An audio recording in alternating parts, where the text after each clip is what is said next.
podcasts you love. From people you trust. This is TWiT. Hi, this is Leo Laporte, and this is my Tech Guy podcast. This show originally aired on the Premier Networks, 200 stations coast to coast, on Sunday, July 26th, 2020. This is episode 1714. Enjoy. The Tech Guy podcast comes to you from TWiT's LastPass studios. Stay in control when it comes to your company's access points and authentication. LastPass makes security simple for your remote workforce. Check out lastpass.com/twit to learn more. This episode of The Tech Guy Show is brought to you by Manscaped. Manscaped promotes clean hygiene. From shaving your lower regions to trimming your nails, get 20% off plus free shipping at manscapes.com/twit. And by Worldwide Technology. Worldwide Technology's outcome-based approach to agile software development and engineering delivers values to customers early and often. Are you ready to solve your toughest business challenges with custom software produced at the speed of your business? Then visit wwt.com/twit1 and let them make your vision a reality. Well, hey, how are you today? Leo Laporte here. Yes, it's Tech Guy time. Time to talk about computers, the internet, home theater, digital photography, smartphones, smartwatches, augmented reality, all that stuff, all that jazz, all the tech things that occupy our time and our attention these days. 8888 Ask Leo. That's the phone number. 888-827-5536. That's toll free from anywhere in the U.S. or Canada. So if you're in the North America, easy to call. If not, well, you can use Skype to do it, but you have to be able to call a phone number from Skype or, any voice over the internet doohickey, and shouldn't cost you anything because it's a free number in the U.S. I don't think it costs you anything. 8888 Ask Leo. That's the phone number. What's been happening in the world of tech? I keep waiting for it to all slow down a little bit. Like everybody's home, nothing's open, you can't go down to the Applebee's down at the corner and confer about your future and all that stuff. So how does the tech industry do it? But they seem to manage, constantly coming up with new stuff. There was a socially distant speech on Thursday. Mayor of Chicago was there, Lori Lightfoot, the governor of Illinois, J.B. Pritzker, wearing appropriate masks, as they listened to U.S. officials and scientists unveil a plan for what they called one of the most important technological frontiers of the 21st century. Whatever could it be? Self-driving car? Could it be augmented reality spectacles? Could it be a new kind of beer hat? I don't know. What could it be? It could be, according to them, a quantum internet. Quantum internet.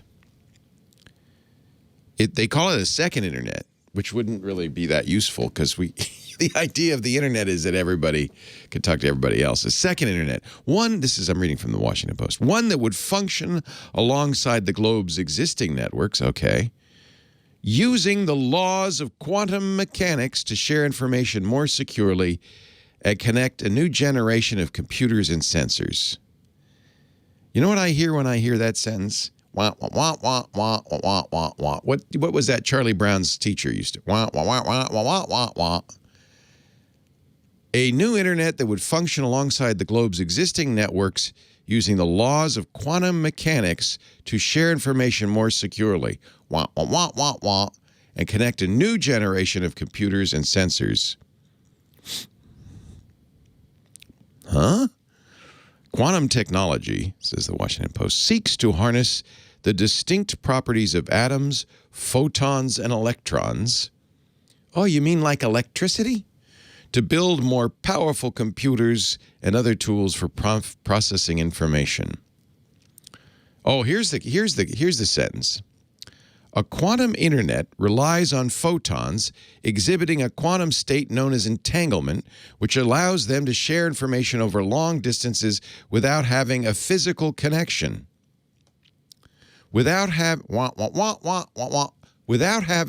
a physical connection. Ladies and gentlemen, it's magic. Two computers talking to one another over a long distance without having any physical connection. No wires, no radio, just magic. Wah, wah, wah, wah, wah, wah, wah, wah. We had an announcement of magic on Thursday. I'm excited. David Ashkenazi, a professor at the University of Chicago's Pritzker, oh, there's that name again. He's the governor, too, isn't he? Pritzker School of Molecular Engineering and a senior scientist at the Argonne National Laboratory, called the Internet Project a pillar of the nation's quantum research program. You know how much the federal government is spending on this? $500 to $700 million a year. Well, it's not $1 billion. You know, $0.5 to $0.75 billion. On computers that can connect without connecting, that can talk to each other over a long distance, what is that, miles? Hundreds of yards, feet, inches, what is it? Thousands of miles?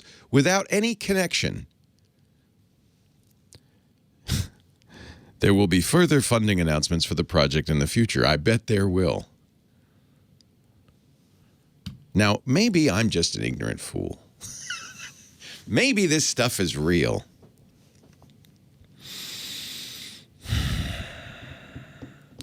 The networks promise to be more secure. Some say unhackable. Yeah, because there's no connection. What would you get into?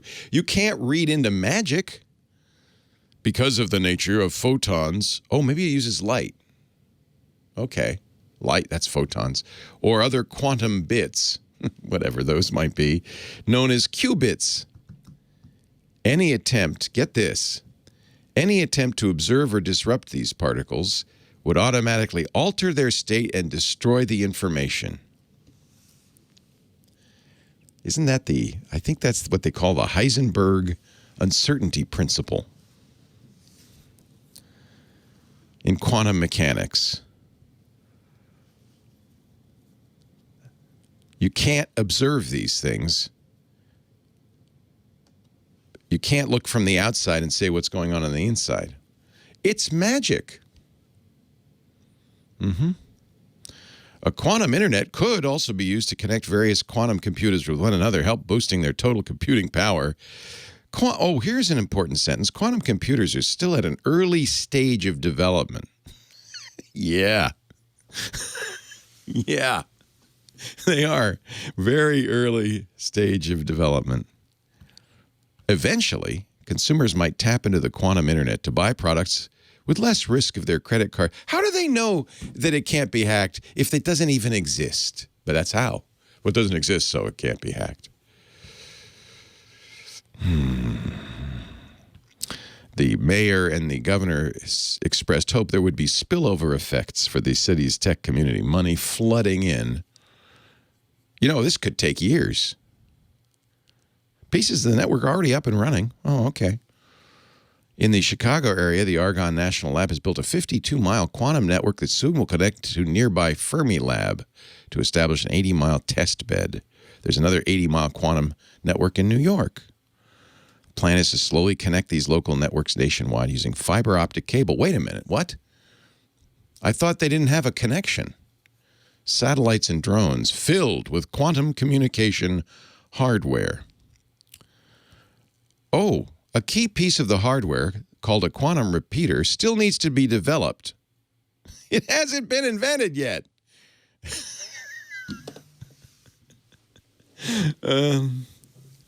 Okay. You know, I'm all for research, blue sky research and all that. And, you know, in the scope of things, $500 to $700 million is not a lot of money. More to come. I'd probably go over $1 billion in the next few months. But I'm sure that, in the early days of the internet,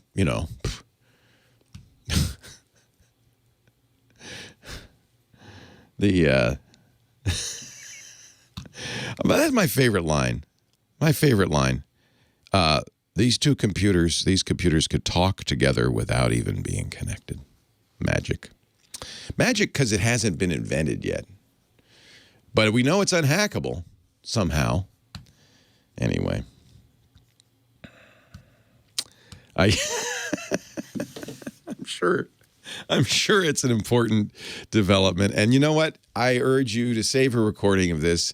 And in 20 years, when the quantum internet is up and running and we're all living on Mars, you could just play this back and say, what a fool Leo was. He had no idea what was going on. You can't hack an air gap. Nope, can't hack it. Can't hack it. Because it's magic. There's nothing going on. It's just they know. Because of quantum entanglement, I think there's probably something called a wormhole here. They're talking to one another, and there's nothing in between. It's magic. 8888 asked Leo. Leo, you just don't understand it. Well, that's true. I'll give you that. You just don't understand this new internet that's going to be here any day now. We just have to invest billions in it just because, we need to invent it first. And then I'm pretty sure it will be unhackable once we invest billions and invent it. Money flowing into the Chicago area. 8888 asked Leo. I'm sorry. I shouldn't mock it. This is how big things happen. Big changes. The world as we know it is changing. They're inventing the new internet as we speak. As we speak. Isn't that exciting? Our webpage, techguylabs.com. You could talk back to me there, too. You could say, Leo, I've seen it. It's working. It's a marvelous thing. It's incredible, this quantum internet. 2 machines. It'd be cool if it could even happen. I don't care about 80 miles. What if you had a machine here and next to it another machine and there was no wires and they were just talking to each other? That would be interesting. That'd be cool. Can you do that? Can you do that? No, you can't do that. 8888 asked Leo. It's a miracle, ladies and gentlemen. How does she do it? Every day she comes here, she answers your calls. It's the unbreakable Kimmy Schaffer. Hello, Kimmy. Hello. Our phone angel, our answerer. How are you today? I'm good. Good. Yeah. Me too. I'm feeling good. Beautiful day. Yep.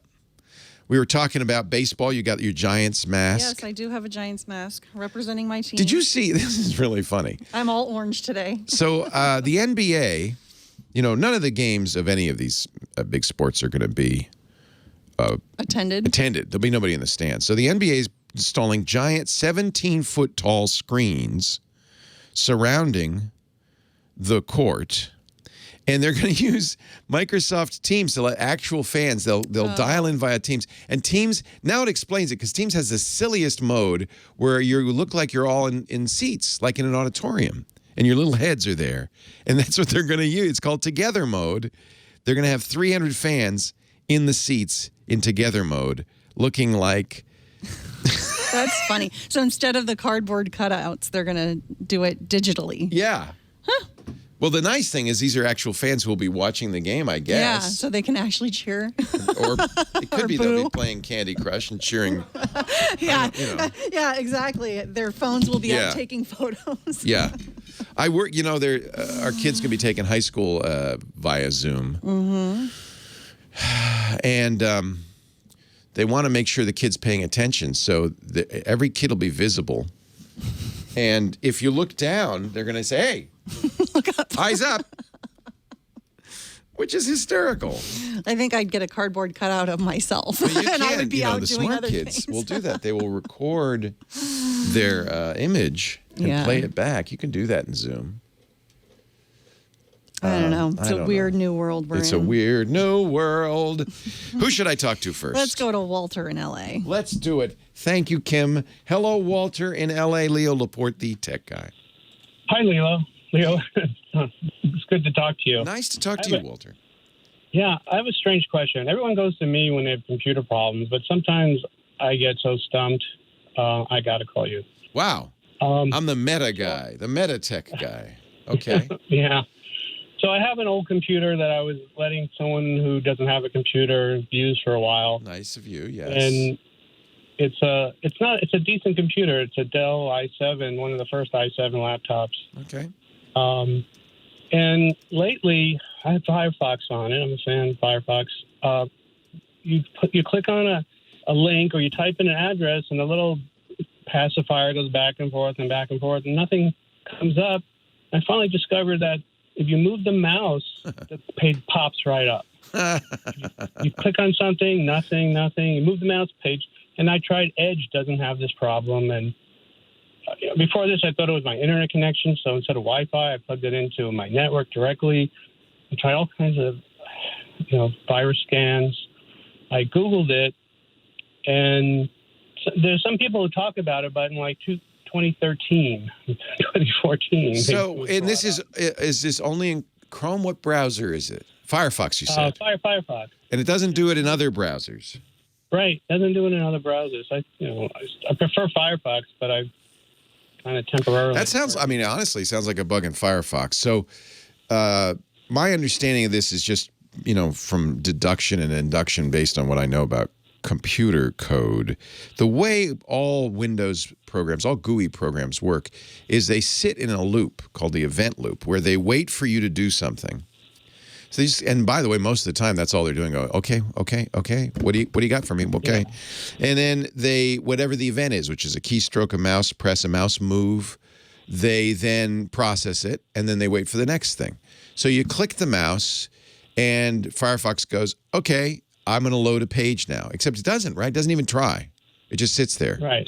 Until you move the mouse, and then it goes, oh, you want me to do that. So that sounds like a bug in Firefox not processing events properly. Now, maybe it's not getting the events. The operating system passes the event along to Firefox. And since it's only happening to you, I've never seen this. I use Firefox.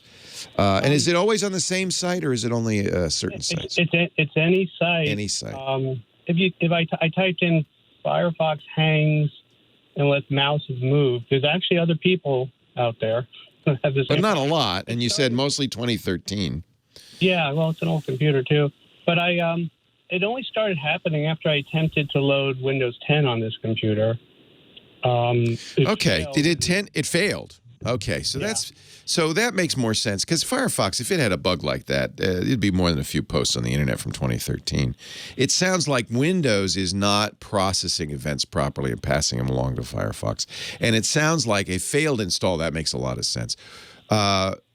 Could you try doing it again? If you can just get Windows 10 activated once on that machine, then you can do, and this is what I'd recommend, wipe it, reinstall Windows 10 clean, and it would probably fix that problem.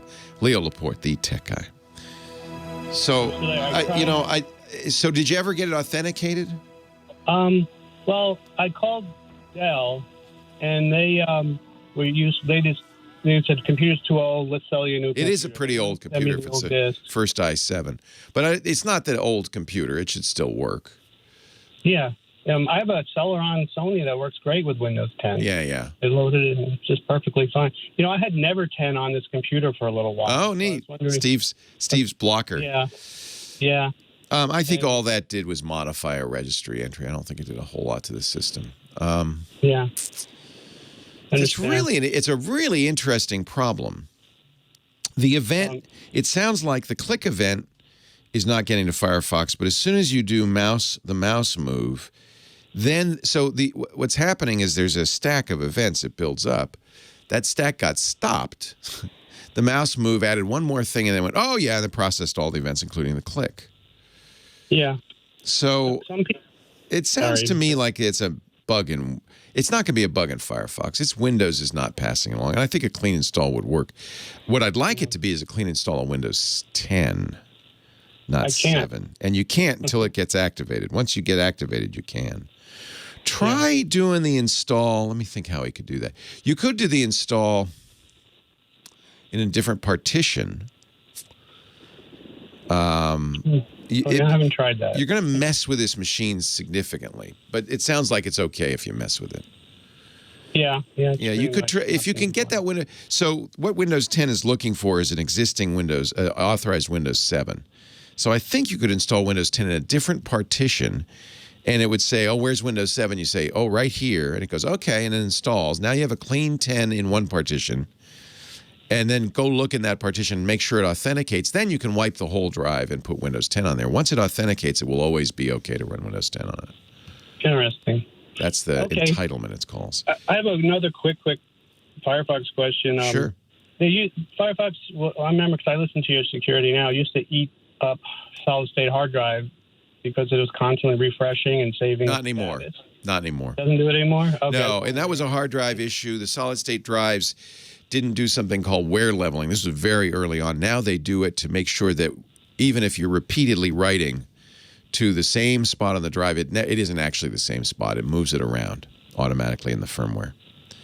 Okay. So, yeah, no, these solid-state drives now are, in my experience, at least as reliable as spinning drives, if not more so. Great. Well, thank you for taking my call. Hey, I appreciate it, Walter. Have a good one. Yes. Take care. You too.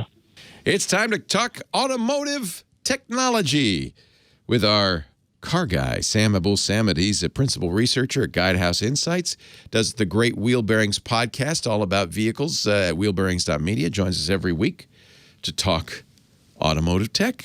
Hello, Sam. Hello, Leo. How are you this week? I'm great.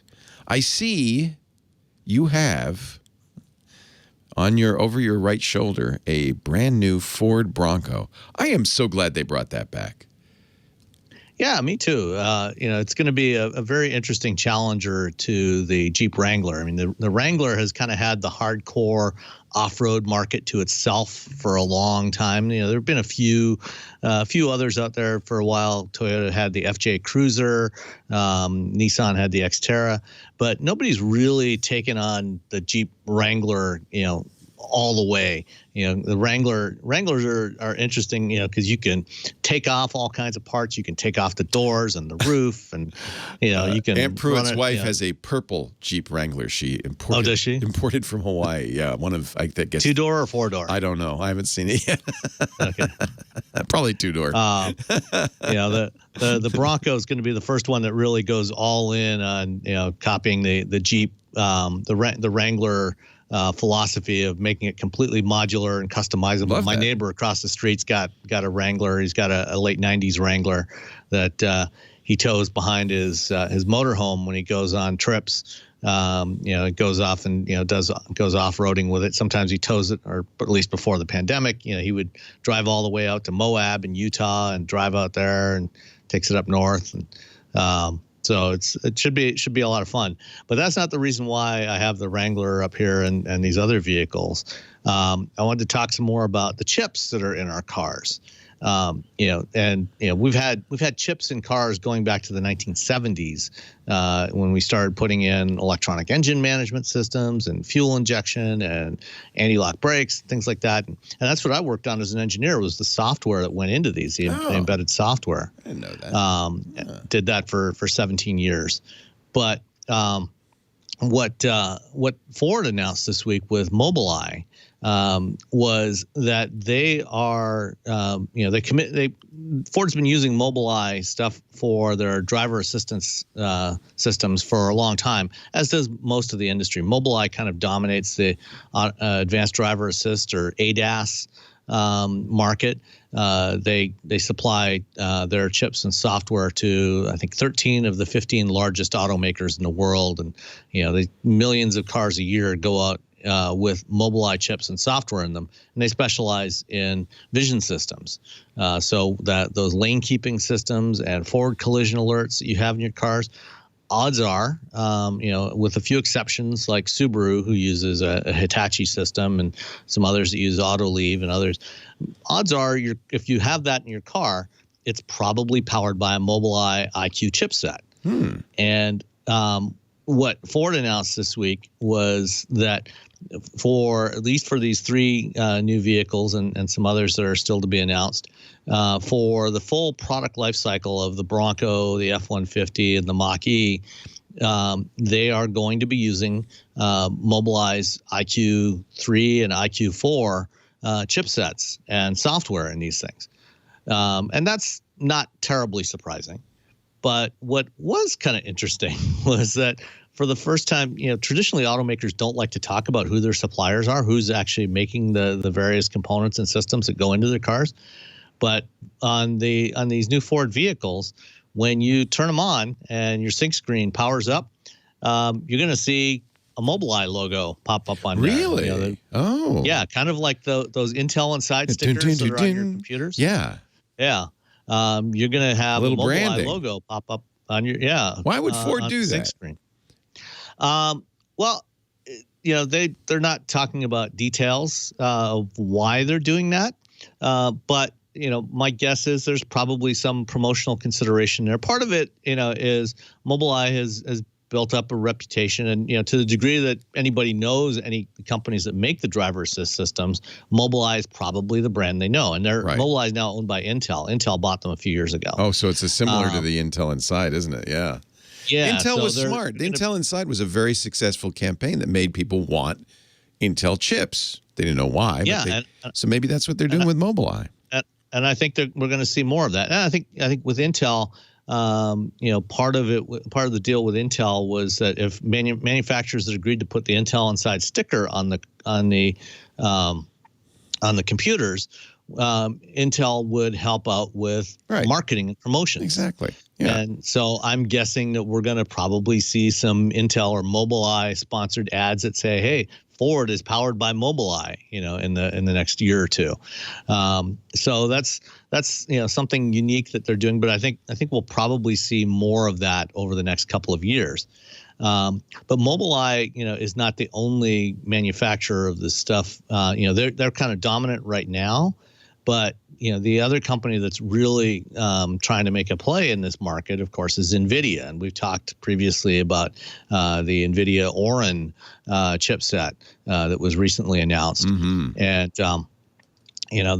that one, this is their next generation chipset, and they've got a family of them, going from a low power 5-watt chip, to power these windshield mount systems like you have from Mobileye today, to full-blown automated driving systems at the high end. How do these compare to the desktop processors in our computers? They are really, really fast. Because they're real time. They have to keep up with what's coming at you as you drive. Yeah, they're doing a lot of real-time processing of the sensor data, trying to understand, what's going on in the world around the car, and then make decisions about that. So, like the high-end version of the Orin chip, a single chip, does 200 teraops. So that's 200 trillion operations per second, that's really fast, and it does that at 45 watts.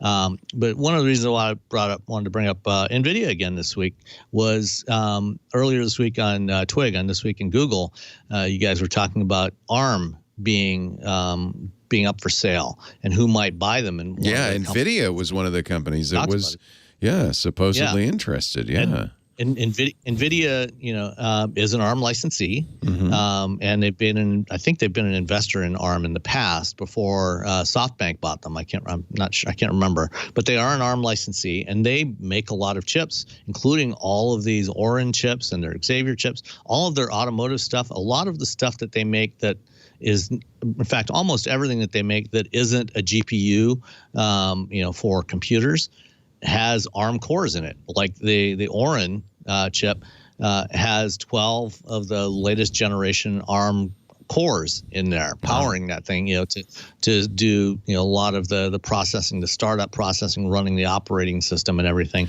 But it's safe to say these are highly specialized chips. They are, yeah. I mean, NVIDIA makes a lot of different variations of these chips for a lot of different applications. They make automotive chips, but they also make them for a lot of for IoT devices and other automation devices. So they make them for a lot of different applications. They have their whole line of Jetson processors that are based around the same cores. They mix and match different combinations of GPU cores and Tensor AI cores and ARM cores and a bunch of other stuff to to suit the different applications. So they are NVIDIA is definitely a potential to maybe acquire ARM. Very interesting. Very interesting. We'll be following that story. And I love it that our cars are getting smarter. That makes them safer, really, right? That's the most important thing. Hopefully, as long as they do the software right and it's tested out and validated. Yeah. My daughter says, I want one of those cars that beeps when you're about to run into something. I said, yeah, we'll see if we can find that for you. Leo Laporte, the tech guy. Thanks, Sam. No problem, Leo. Talk to you next week. She said, well, that's, any late model, brand new car would do that. I don't think your 1999 That's almost Honda everything new now has ADAS I love capability. that. And that's part of it, right? That's Mobileye or something like it, right? Yeah, it's more often than not, it's going to be Mobileye that's powering that, especially in mainstream vehicles. NVIDIA, NVIDIA has actually got a lot of automotive stuff right now in infotainment systems. Right. Their Tegra processors are used for a lot of infotainment. Right. But they're just now starting to get into the ADAS market. The first car with the NVIDIA Xavier chip just launched in China. It's called the Xpeng P7. It's an electric sedan. And there's going to be more coming in the next year or two. And a lot of companies are working with NVIDIA. So I think we're going to see NVIDIA grab some market share away from Mobileye in the next couple of years. Yeah. But it's all to the better. It's all to the good. Smart cars mean fewer deaths. Except for Mobileye, a lot of the chips that are in our cars, like, a lot of modern cars have anywhere from 50 to up to 150 ECUs, electronic control units in them. Yeah. And in a lot of cases, those are ARM powered chips in there. A lot of times it's very low power microcontrollers, but they have ARM cores in them. Right. In fact, I first started working with ARM stuff 20 years ago, about 2000. We were transitioning when I was working at TRW. We were transitioning away from, we had been using the Intel 80C196, which is a derivative of the 8086. For our ABS and traction control systems. Too high power, though. Too much power drain, right? That's why you. No, it was pretty low power. Was it? Okay. This was a 12 megahertz chip. It was pretty slow, low and slow. Yeah. It was a derivative of the original 8086. Yeah.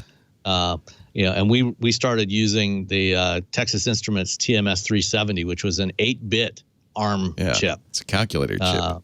Yeah, but it was way more powerful than those 8196s. I think that's what the benefit of ARM, right? Is it lower power for more, lower heat, much better performance per watt. There, thank you. That's the words.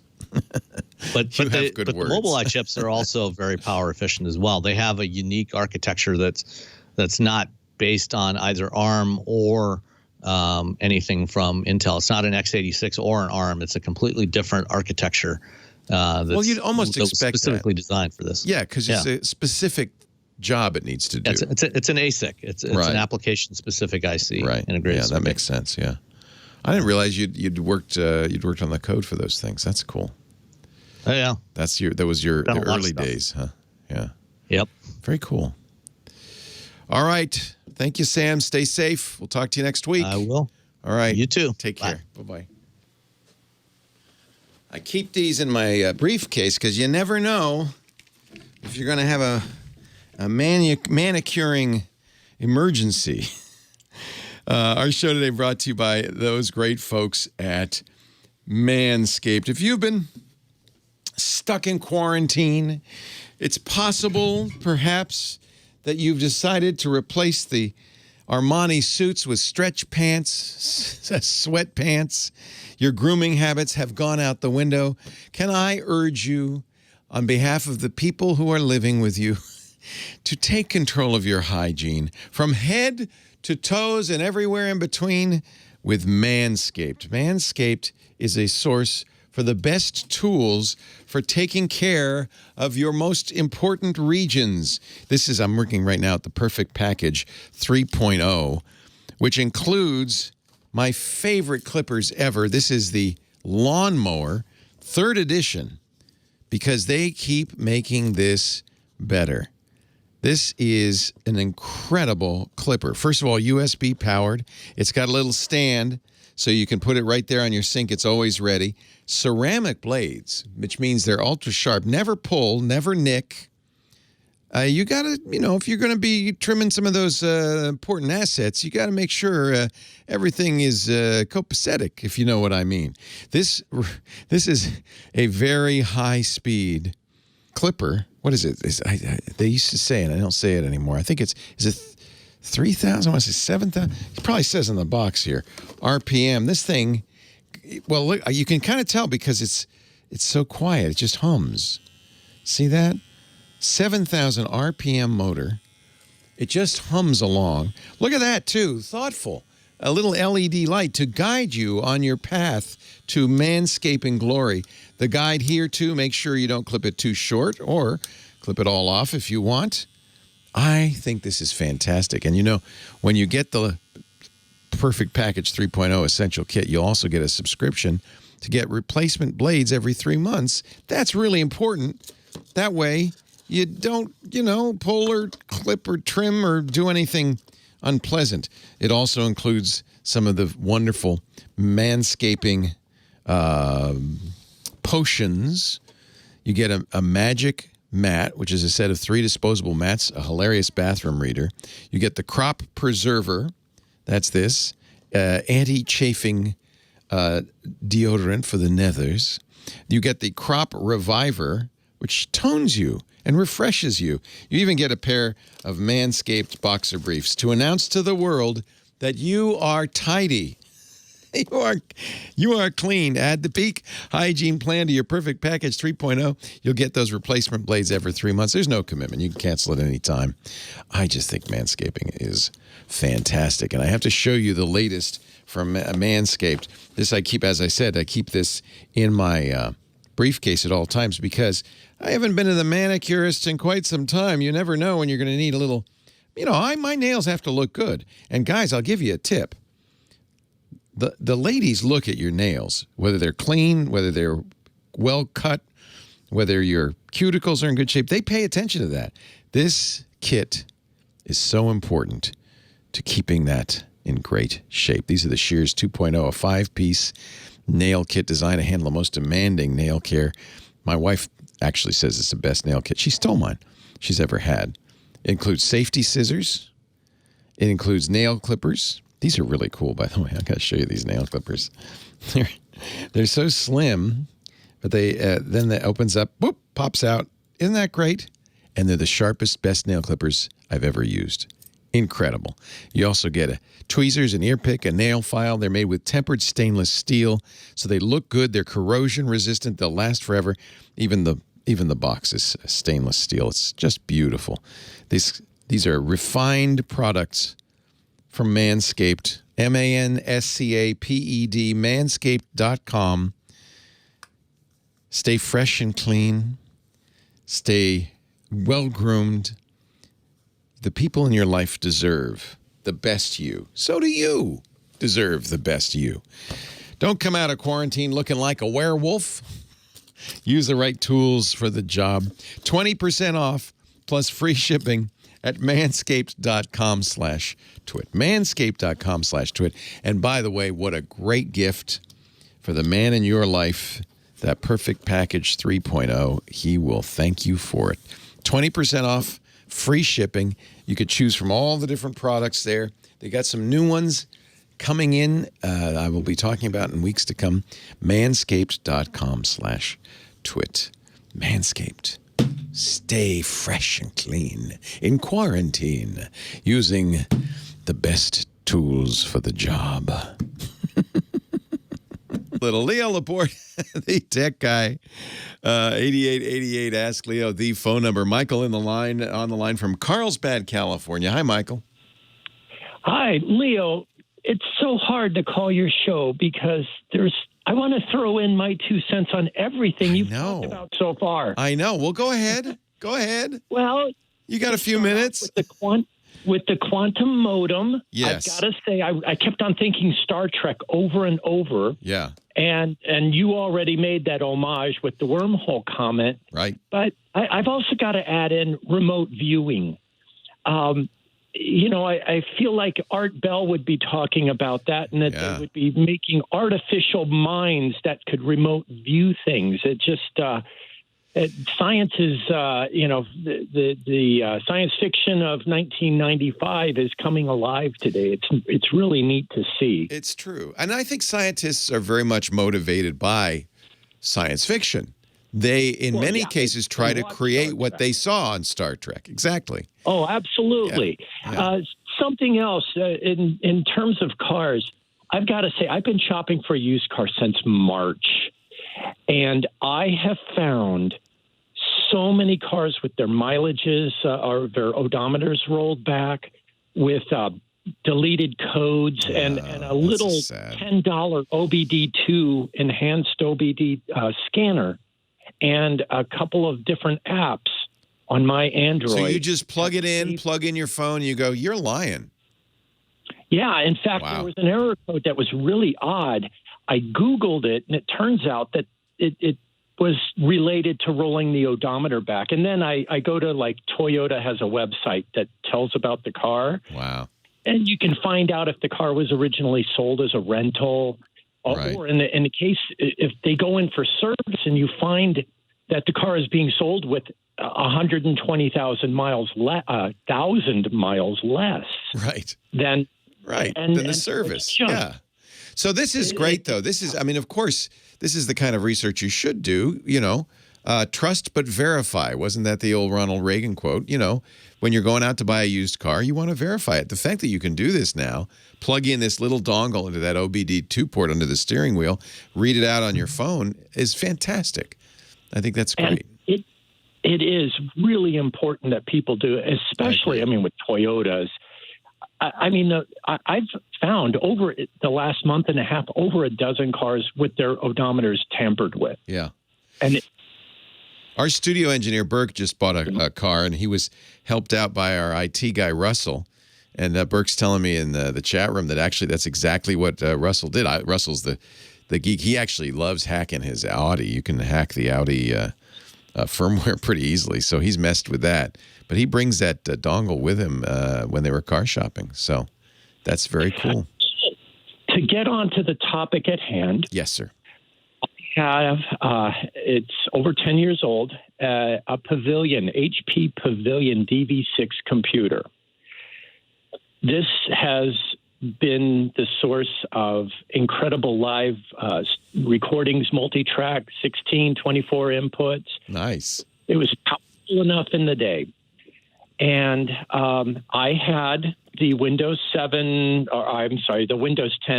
update block program that your friend Steve did. never 10. And I finally, a couple of weeks ago, decided that I was tired of all the warnings and the whole. By the way, I should point out, even Steve has finally upgraded to 10. So, so never 10 had its use in its day. Yeah, and I have done it with this really old laptop, which is more of just a kick around because it's easier to deal with than my phone. Yeah. And I have lost my ability, the trackpad scroll section on the right side of the trackpad is no longer working. And it's far out of support. I mean, so that's the issue. And one of the reasons sometimes 10 is slow, or you're slow to get it or get updates, is you probably have a Synaptics trackpad that was by far the most used. I don't know, but I would guess that's what it was. Yeah, a version 6.5. Yeah, and so the Synaptics driver that you need perhaps is not available under Windows 10, but that's where I do the research, to see if you can get even directly from Synaptics or from HP, see if you can. Most likely HP will be the source of that. See if they have an updated driver that will work with Windows 10. And then you'll have in the control panel, you'll have, once again, the settings for using the right edges, scroll, and all that stuff.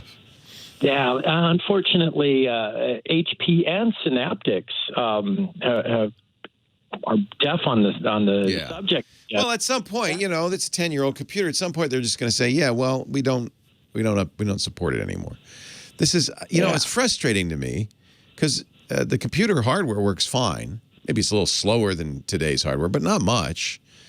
but they refuse to update the drivers for those particular programs. You can understand why. I can put myself in both shoes. You can understand why they don't want to continue to support old hardware. They want new hardware, but at the same time, we're basically throwing this stuff out just because they're not supporting it anymore, not because it's old or worn out or broken, and that's kind of too bad. That's one of the most disappointing things about the computer industry, in my opinion. Is there a mode to be able to use something like a Windows 7 driver then? Probably not. Honestly, this is where Linux will be your friend, and I don't know how you feel about Linux, but one of the tinkered in the past. Yeah, so one of the problems with companies like Synaptics and Microsoft, they're for-profit companies. They're going to go where the profit is. Sometimes, by being driven by profit, they say, well, we don't make any money on this old thing. We're not going to support it anymore. But Linux is not for profit. Linux is hobbyists creating code for hobbyists. And so very often old hardware that's no longer supported by Microsoft or the original manufacturer is supported by the community because there are geeks out there who it makes them mad. They say, well, I'm going to figure out how to get that Synaptics working on my box. And they back, they reverse engineer the code. They figure out what the API is, what the calls are, and they write a third-party compatible driver, and they keep it up to date. That's your best bet at this point. And this is, honestly, I think, one of the real values that we forget. We like proprietary stuff. We like, stuff produced by big companies like Microsoft and Synaptics and these other companies. We like what they do. But they are for-profit entities, and they are not their motives are not the same as yours. The thing that drives them is not what drives you. And sadly, it's not what should drive us as a society, for instance, not to turn this perfectly good hardware into landfill. That's a good motivation to keep this stuff working. So I'm increasingly a fan of open systems, open software, open hardware that can be updated, can be hacked, can be fixed. A community can say, as a community, well, we like this, this Synaptics trackpad's perfectly good. It's not broke. It's not worn out. Well, let's keep it working on a modern operating system. And that's what's going on in the Linux community. You hear me talk about Linux an awful lot, and perhaps a lot more than it deserves given its market share. But this is why I'm a fan of community-driven technology. The companies have different motivations. They have different reasons for existing. They're there to make money. That's their job. That's their responsibility to their stakeholders. But that doesn't necessarily match your needs. And in this case, a perfect example, it didn't. So that's where I say turn to open source. Perhaps there's some future there for you. If Synaptics ain't going to do it, if Microsoft ain't going to do it, you can't force them. But you can hope. You can hope maybe the user community will. I'm a big fan of the user community. That's kind of what we have going on here, right? It's like a user group. We get together, support each other. We do a better job supporting each other than the companies do. That's why this show has existed for so long. Well, hey, how are you today? Leo Laporte here, the tech guy. Time to talk computers, the internet, home theater, digital photography, smartphones, smartwatches, all that jazz. 8888 Ask Leo. We're going to get back to the phones here in just a second. 888-827-5536. Twice last hour, somebody mentioned my friend Steve Gibson's program Never 10, which he put out some years ago when Windows was constantly harassing you to upgrade your Windows 7 to Windows 10. It got annoying to people. So he made a little program, and all it does is it modifies 2 registry keys. You don't even really honestly need a program to do this. You can distribute little reg files that will, when you double-click them, modify or change registry entries. So he could have done that, but he likes to write a little wrapper around it. Don't forget, though, once you run that, you got to re-enable it if you want to upgrade Windows 10. Otherwise, it will I don't think it prevents the upgrade, but it just prevents this program from running that says, oh, you're not running Windows 7. Just one more annoying thing. This is a perfect example of misaligned priorities between the for-profit company, Microsoft, which, some of their priorities in this regard are ours as well. We want the internet to be more secure, and by running a newer version of the operating system, we can keep it more up to date. We can keep it more secure. But it's also because Microsoft has a profit motive. Of course they do. They're a for-profit company. They don't want to support an old version of Windows anymore. They don't want to devote any money to it, resources, programmers. So they just cut it off. Said, that's it. It's done. Now, with software, that's not such a big deal because in most cases, you can just upgrade whatever was running Windows 7 to the new version. And you probably should at this point if you're a never 10er. Even Steve Gibson, the guy who wrote this, has by now given up and said, all right, we'll go to 10. You do generally want to use the most recent version of the operating system because it will have, in most cases, it will be more reliable, it'll be more powerful, it'll have better features, and it will be kept up to date more.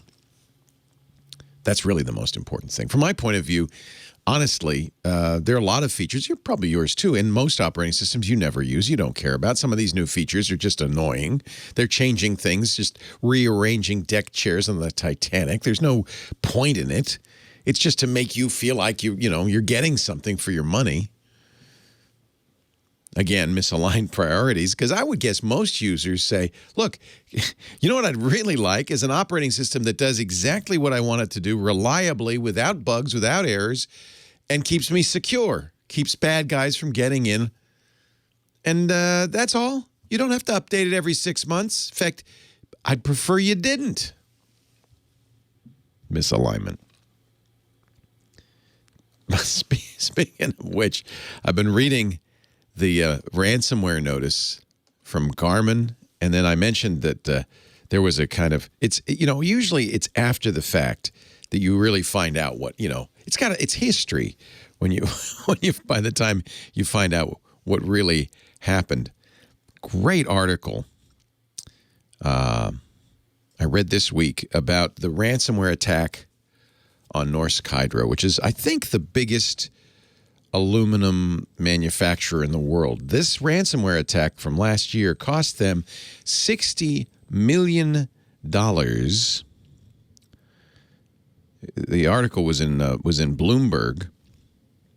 I said Atlantic, was Bloomberg Business Week this week. Very interesting article. $60 million.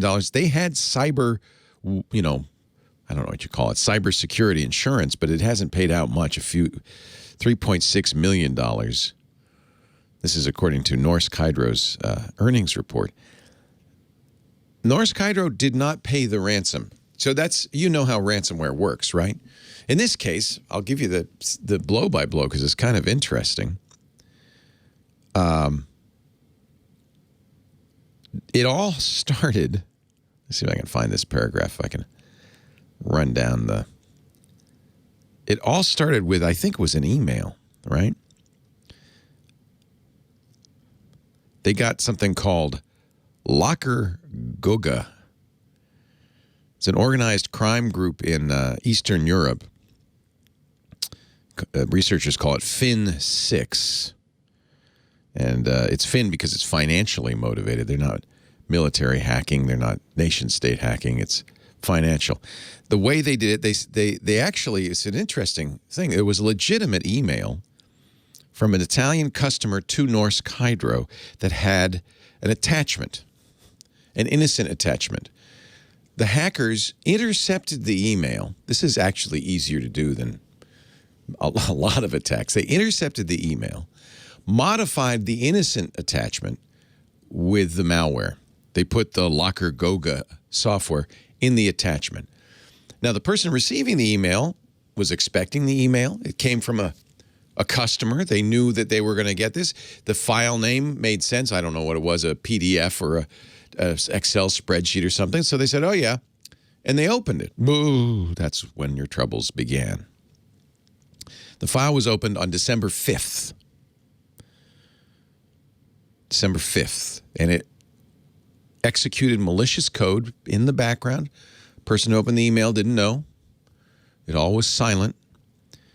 It allowed it opened the doors, in effect, to the network, the Norsk Hydro network. And this is a company, this is a massive multinational, not just Norway.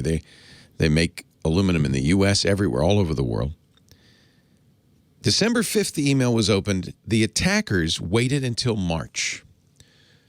So they waited almost 4 months before doing anything. Company doesn't know what the hackers were doing at the time. But I can tell you what normally happens with this is the hackers get into the account, they get into your network, and then they look around. They're looking for valuable stuff. That's the first thing they do. Maybe we can get, payroll records and get social security numbers, do some identity theft. Maybe we can, one of the things they love to do, email conversation hijacking, where they pretend to be a supplier and they say, yes, send us payment. Big companies, it's surprisingly easy to say, send us payment for this, you know what they bought, and 30 million, we got a new account, send it to this new account number. The bookkeeper goes, yeah, okay, and they send it, and boom, you're out $30 million. Ooh. Ooh. In this case, we don't know if they did any of that, but in March, they triggered the ransomware. And chaos ensued. It was devastating. Around midnight, computers, this is March 19th, 2019, last year, computers owned by Norsk Hydro started encrypting files and going offline en masse. This is from the Bloomberg Businessweek article. It took 2 weeks before 2 hours before a worker in Hungary at the operations center realized what's happening. There was a security procedure in place. He immediately took the entire network offline, including the website, the email system, payroll, everything. But that was 2 hours that ransomware got to attack the network. What they do is they use software called worm software. Actually, one of the most popular is one created by the United States National Security Agency to attack, to spy on bad guys. Eternal Blue, I think it was called. Leaked out a few years ago. It's widely used by malware because it's great. Oh, it's great. It could just go through the whole network from machine to machine, infecting machines, hopping to the next machine. Within 2 hours, it had infected 500 servers, 2,700 PCs, all useless, all showing a ransom note saying, "Greetings. There was a significant flaw in the security system of your company. You should be thankful the flaw was exploited by serious people." Us, and not some rookies. They would have damaged your data by mistake or for fun, but we're good, serious hackers. We've just encrypted it. Send us a note, and we'll negotiate the price of unencrypting it. It had a cyber insurance policy, Norsk Hydro did. It tested its network with white hat hackers. But it's pretty hard to convince employees not to open attachments from known suppliers, known customers, attachments you'd expect. Manufacturing plants in Europe and the U.S. shut down. 35,000 employees locked out of the network. They decided not to pay for a couple of reasons. One, because what often happens is the hackers take the money and disappear. They don't give you the code. They just disappear. And even if they had given you a code and the key worked, well, then it would just announce to the world, hey, Norsk Hydro, they're easy. They're pushovers. Attack some more.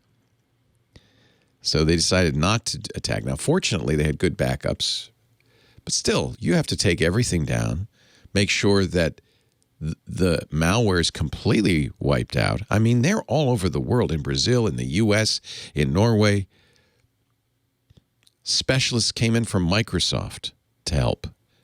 Employees taped handwritten notes to the door, warning others not to turn on any phones connected to the company network. Yeah, it could even get onto your smartphone, and you could then infect other systems.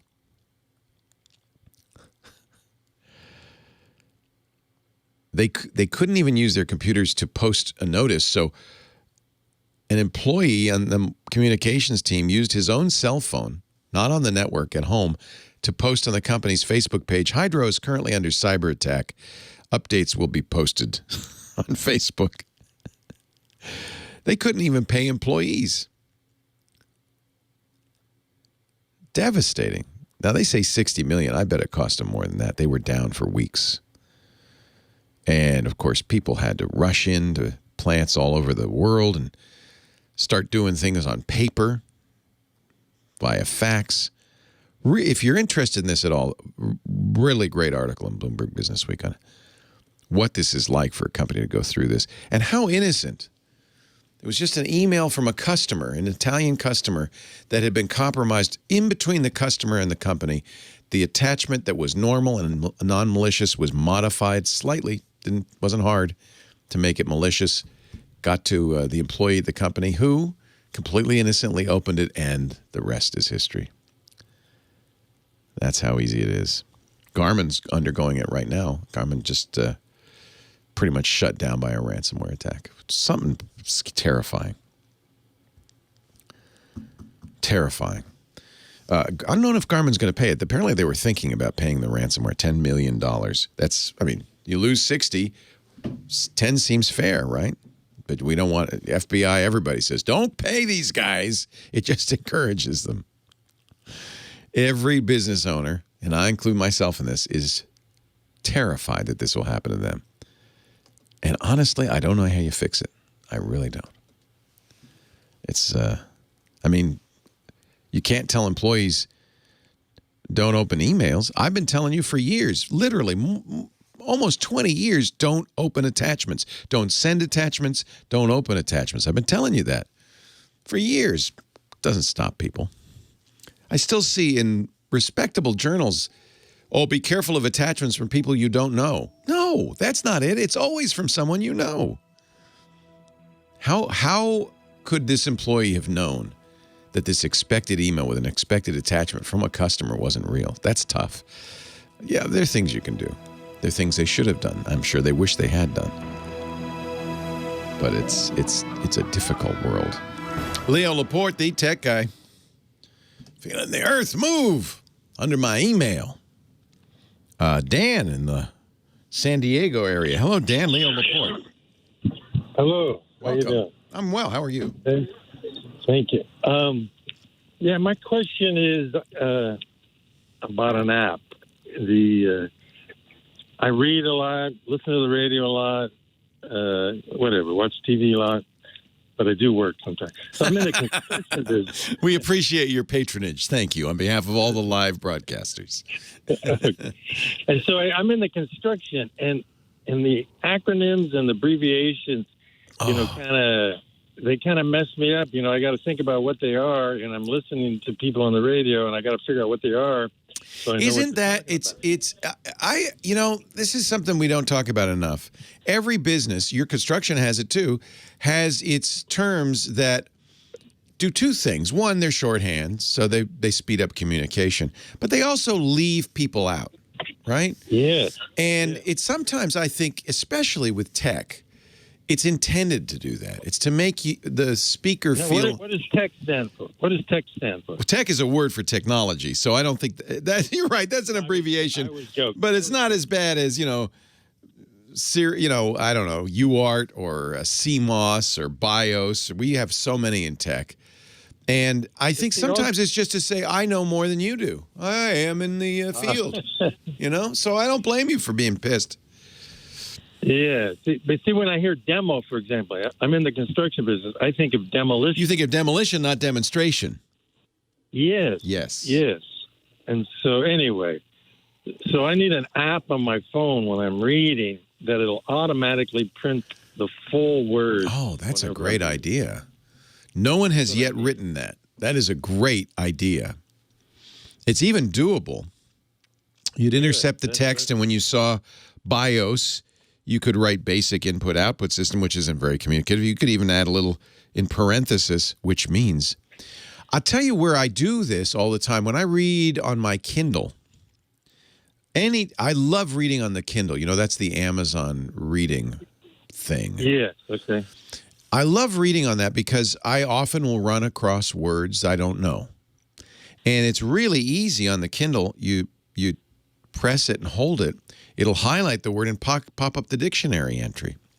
Oh, wow. That's fantastic. Oh, I love that.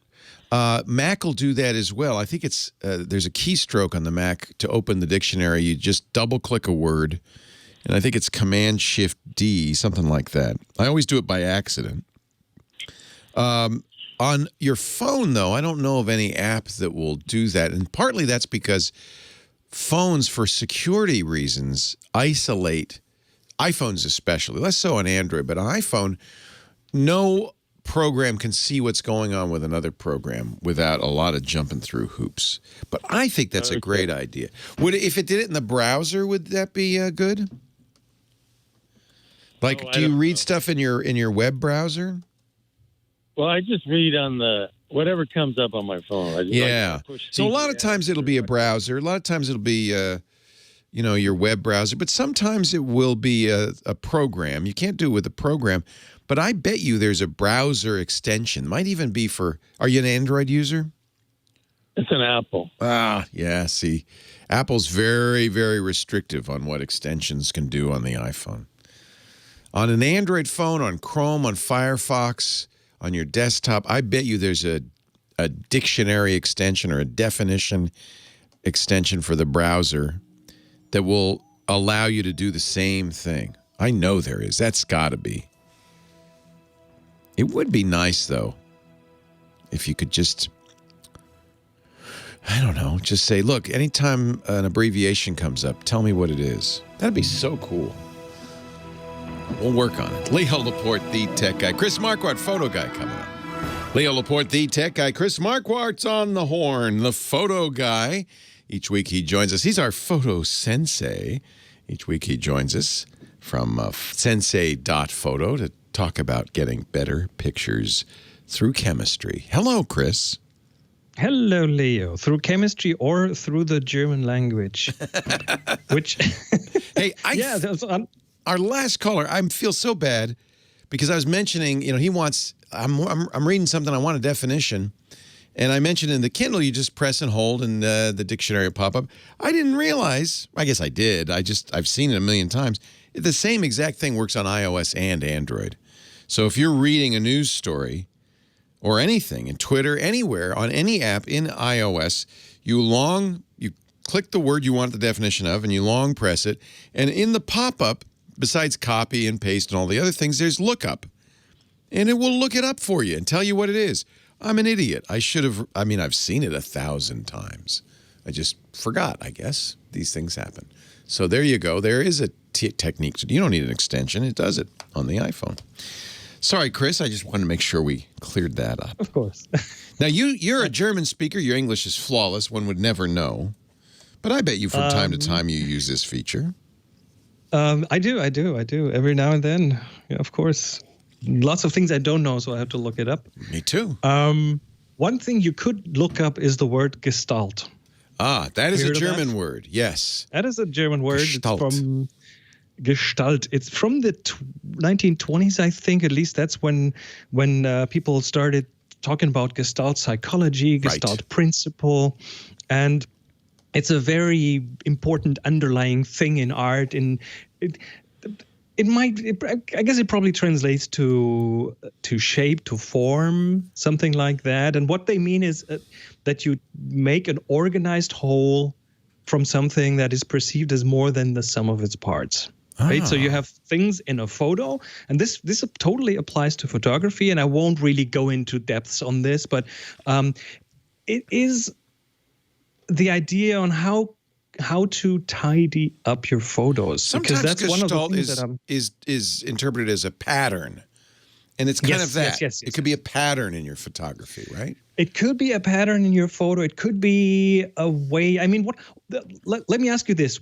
Look around your desk. You have lots of different things. While I look on my desk, and there's lots of different things. What do I do to tidy this desk up?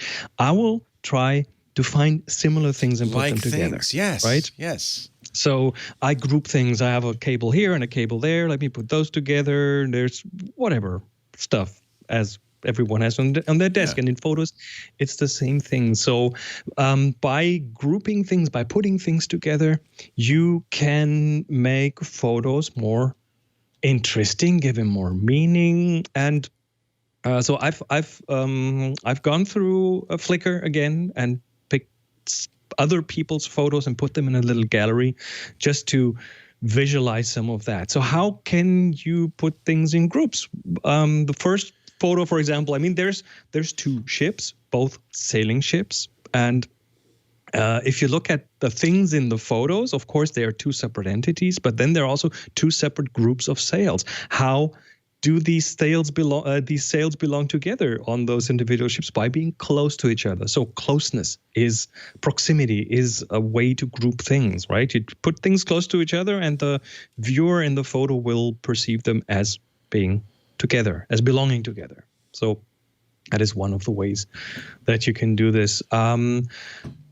Another way to group things is by similarity, right? You have similar things in a photo, people will start seeing them as belonging together.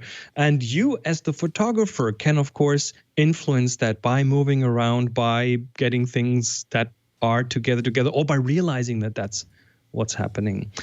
Another way of grouping things is by putting them in the same area. Like, let's say you have a visually closed off area in a photo, like in a frame of something. Put several things in there, they become a group. So that's another way to tidy up your photos. And one way of making things belong together in a photo is by connecting them, like visually, by overlapping them. That makes them belong together visually. The photo you're just looking at, the mixing board, right? You have all these red faders, which become a group that way. But then there's also this one lonely red fader that is kind of away from the group. So this is a way to tell a story, right? There's the lonely red fader, and then there's yellow faders on the right, and they are kind of different again. So you can introduce stories. Very simple. Yeah, I love that. It's like the red fader's trying to get away from the red group and wants to be part of the yellow group. Yeah. For example, or further down those hot air balloons. There's a little group in the left bottom, right? They are about the same size. They are kind of very close together. But within this little group, there's a group of two who overlap. So they visually belong together even further. There is similar ones on the right, being yellow as opposed to red. So you have the similarity in color there. So those belong together. So you can form different out of those individual elements. You can form different things that belong together. Groups. So this is interesting because it appeals to a tendency in humans to organize, to group things together. That's one of the ways we make sense of the world, is to group things together. Oh, yeah. So sometimes your photography can kind of try to tap into a common feature of the human brain and stroke it and say, hey, see, this is for that part of you that wants to see things as groups, and then play with it. We do this all the time, and I mean the pattern matching. We'll talk about the whole pattern matching thing in another segment maybe next week, but because that's also what we do. We try to find patterns, but this kind of goes in that direction because we're looking at patterns. Yeah, we're looking at things that repeat each other, repetition, and we try to make sense of things by doing something with them in our minds, even though those groupings are very arbitrary. Right. They're not really a group of faders on a mixing board is not really like a sentient entity. No, but we anthropomorphized it because of the positions. It's kind of fun. My wife Lisa very well, and Lisa is very orderly. When she'll sit down at a desk, she'll start to align the pens and align everything, and she's very well aware of that. So at home, when she hangs pictures, she hangs them misaligned. She staggers them a little bit, and I said, "Why are you doing that?" She said, "I want to kind of train my brain not to always have everything lined up." And it's really interesting. She's very aware of it, and she does something counter to it. And it actually looks great to have these pictures kind of staggered on the wall. The question is, does Lisa do that in her photos? Does she stagger things, or does she look for alignment? Because I'm the kind of person who would look for alignment in things in photos. She does. And then I think she's trying to counter her natural tendency to also try to find unalignment. In a way, that's what that faders is. Those are all the red ones are aligned except for that one. It's kind of a fun statement of, Yep, it is. nonconformity, right? The non-conforming fader. There The we go. individualistic fader. The rebel. Yeah, the rogue rebel. fader. It's a whole story we just made up over these faders. It's hysterical. Chris Marquardt teaches you to have a better eye. That's what he does here every week. In fact, maybe this is a good thing to do this week. Go out and take some pictures in alignment or out of alignment. Play with groupings. We also have a photo assignment. What's our assignment this week? Paper. It's paper. P for paper. So take a picture illustrating the word or concept paper, upload it to Flickr. There's a Tech Guy group on there. Tag it TG Paper for Tech Guy Paper and submit it to the group. And in a couple of weeks, Chris will pick 3 photos and talk about them. I'm not going to tell you what paper means. You have to figure that out. You'll find Chris Marquardt at sensei.photo, SENSEI.photo. Thanks, Chris. Thank you. Tech Guy Podcast brought to you this week by my good buddies in St. Louis, the folks at Worldwide Technology. I talk all the time about that amazing facility there in the Advanced Technology Center and all the things they do for their customers, including build. They got a carpenter in every fulfillment center building custom shipping crates because they integrate all the hardware together before they send it to you, so it's ready to go when you take it out of the box. I talk about that all the time, but you know what I don't talk about enough? WWT does software too. They will do your app for you.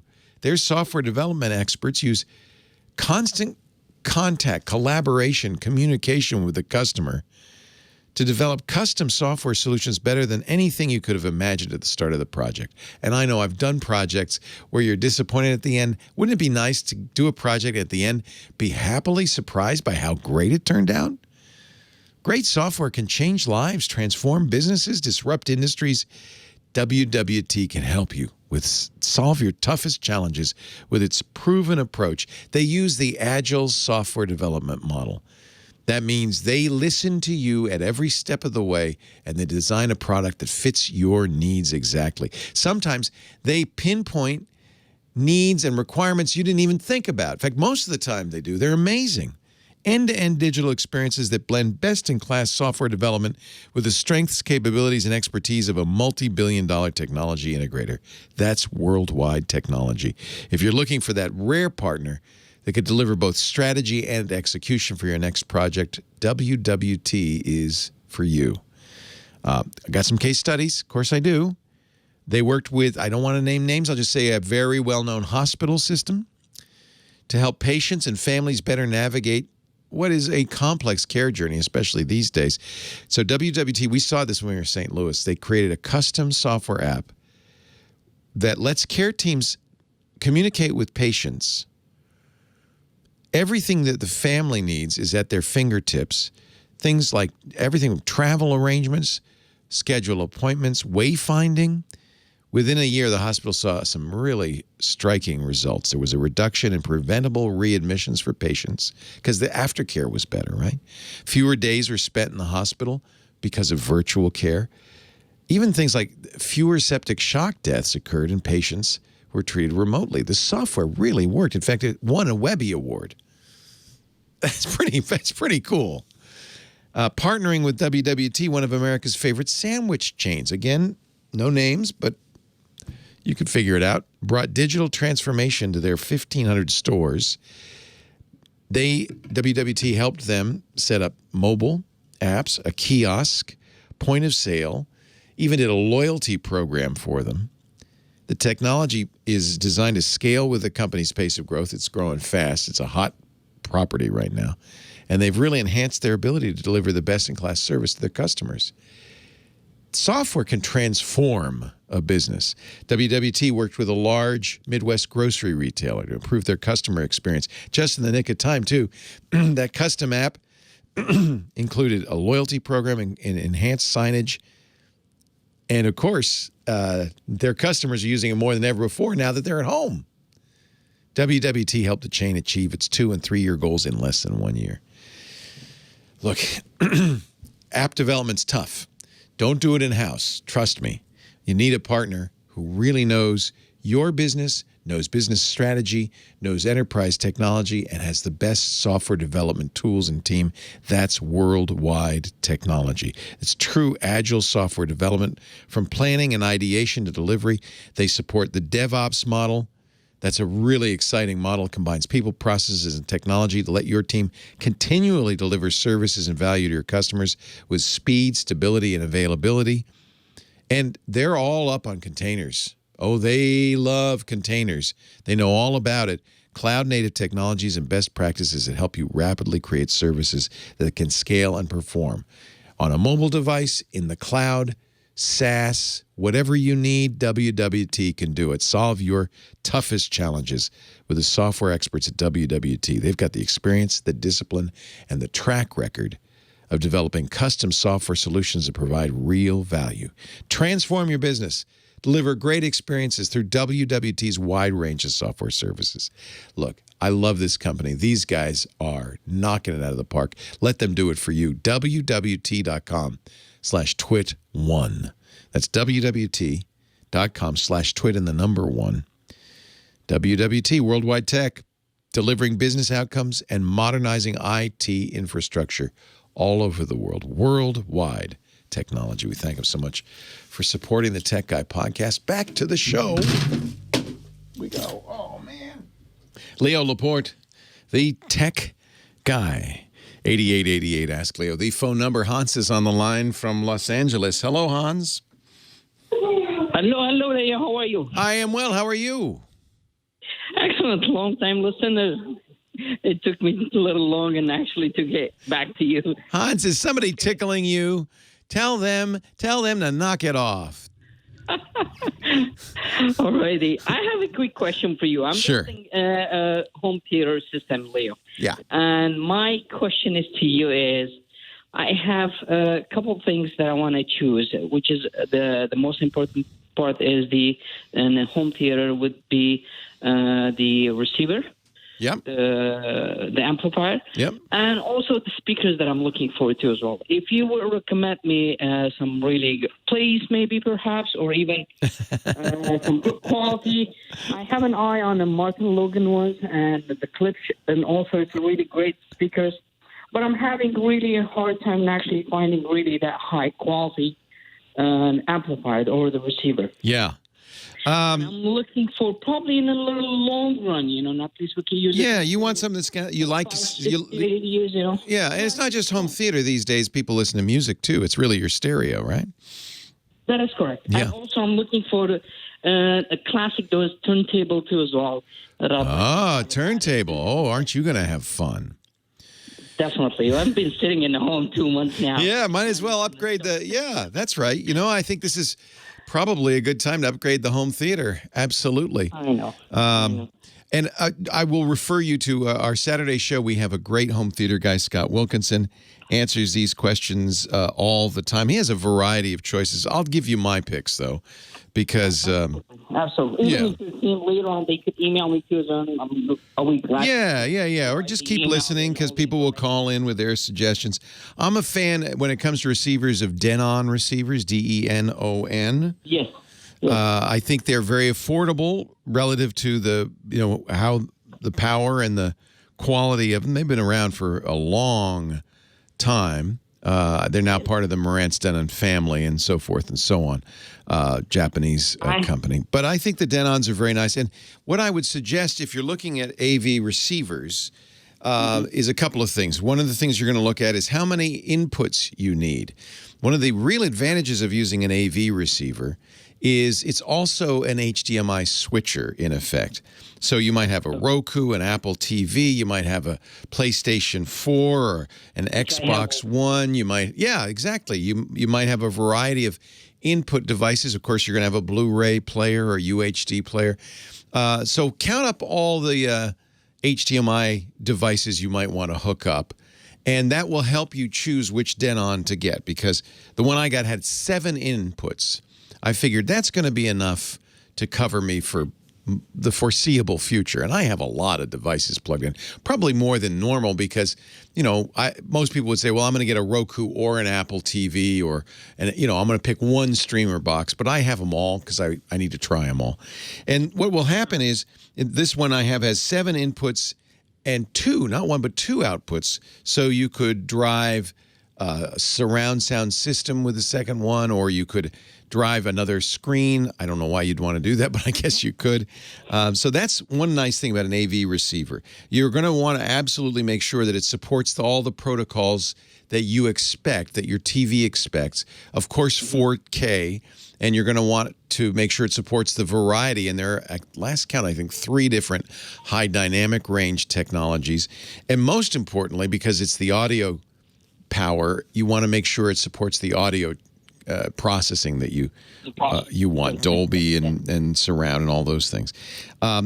Any good speaker system, AV system, will have at least 7.1 sound. They'll have connections for a center channel, surrounds, 2 surrounds, 2 rears, a subwoofer or 2. You want to make sure that it supports all of the speakers and it has enough watts per channel to drive all of that. So once you've picked the receiver, and as I said, I use Denon. I also have used Onkyo in the past. I'm very fond of them. But I think, and Marantz, which is the sister brand to Denon, is very good. But I would say, if you asked me to pick one, I'd say Denon. And I know Scott Wilkinson would agree. I have the one that I have really looked at it would be the Pioneer Elite. Pioneers are great. Those 9.2 channels. Yeah, there you go. 4K and Ultra channel. Nothing wrong with that. Yeah, that's a great system too. So, and then now speakers are very personal. I'll give you a name that comes up a lot when I talk about this with Scott Wilkinson and other audiophile friends of mine. It's Andrew Jones' new company. It's ELAC, E-L-A-C. And he's a legendary speaker designer. And I do not have ELACs. I often lust for them. But I think this is a good one to look at, elac.com. And they make, depending on your price point, a variety of different AV systems. Most people talk about the Debut 2.0 series as being kind of their top-of-the-line series. Yeah. Mm-hmm. They have towers for the left and right channel. They have rear and surround speakers. They have a center speaker. They even have Atmos up-firing speakers so that if you want to have that surround sound that includes Atmos, you can do that as well. So I would absolutely, without any hesitation, recommend the ELAC Debut 2.0. This is kind of considered the latest and greatest. But, it also depends on budget. If I had an infinite budget, I might look at Rebel speakers or Bowers and Wilkins speakers. There are other wonderful speaker systems. That's a very personal choice because speakers aren't measured objectively. It's subjective. It's what the ear hears. And it really depends on the kind of sound you like. But so that I'm going to leave to you, but that's a place I would start. Certainly. I've looked at it in a few places in Best Buy and a few other places too as well. This thing is really challenging to find. It is. It is. And, let me ask the chat room where I, of course, defer to Scott Wilkinson, but there are magazines, there are sites for performance hi-fi and stuff. The problem is I read those and I get more confused, not less. Because, you cannot. You can measure, total watts per channel. You can measure distortion. You can measure some things. But when it comes down to how it sounds to you, that's so personal. No machine can measure that. So I'm just going to, if you want to read magazines, there's lots of, hi-fi magazines, hi-fi websites these days. Scott Wilkinson's written for many of them. He currently writes for techhive.com, but I would say if you ask Scott, he would be very comfortable with Denon and ELAC as the 2 choices. Audioholics.com, somebody in the chat room saying there are a lot of good choices. I think that the other thing to be careful of is a lot of brands don't sound better, but you're paying for the brand name. Yeah, that's what I don't want to end up having that situation. To be honest, previously, and I had the Polk Audio. It's a great sound system. Love the Polks. Yeah. But it doesn't give you that really rich, nice, and the heavy tone that that it gives you like a. That's so ineffable. That's something you hear. That's unique to you, Hans, and so. Yeah. And I wish we could go into a showroom and listen, but even then, then I guess you can go into Magnolia now. The Best Buys are starting to open up, but even then, that's not a good experience because you don't have the time to spend to really listen to it, and your ears can be deceived. The challenge is not many experienced people, and actually you can find them on the showrooms. That's right. To be honest, I remember back in the days when they had the good guys in Glendale. So those guys, and they were really expert, and you could have a really variety of choices back in that day. What happens is those guys, I mean, the good guys went away, but the people who were working at them, where do they go?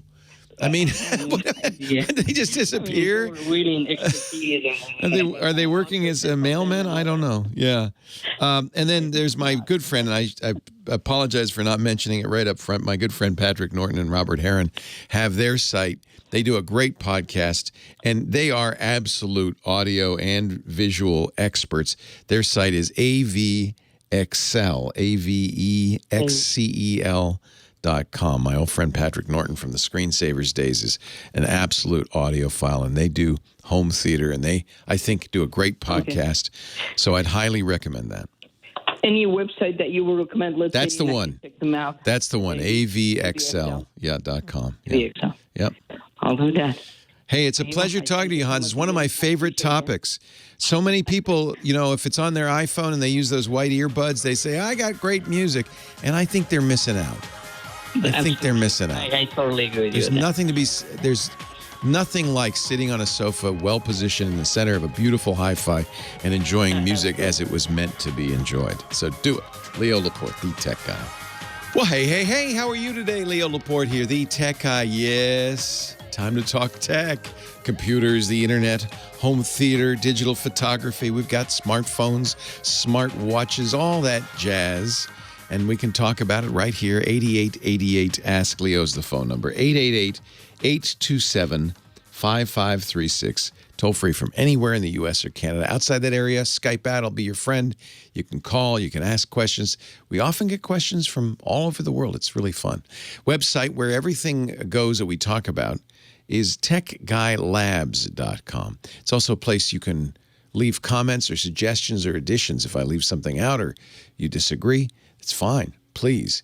There's no charge. There's no sign up. techguylabs.com. Keep that around in case you say, oh, what was he talking about? I can't remember. It's all there. techguylabs.com.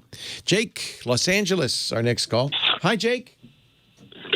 Hey, Leo, how are you? I'm great. Thanks for hanging on. What can I do for you? Yeah, and I think I speak to on behalf of all the listeners when I say you are very gracious, and thank you for being humble when you tell us people who don't know too much about computers and you talk to us kindly. I used to have a teacher in high school. Yeah. Millennials don't know about this, but this was back in the COBOL days. Oh, yeah, a long time ago. Yeah, and he was so condescending, like when I wouldn't get it, the formulas. Yeah. And he couldn't be more mean, and he had this like... Not a good person to be teaching kids. That's not okay. I know. And I actually went away for computers for a while, and now I consider myself an analog man living in a digital world. That's kind of sad. I hear that too with people with math. Sometimes math teachers are really demanding, and it scares people away, especially women, away from math when they're very good at it.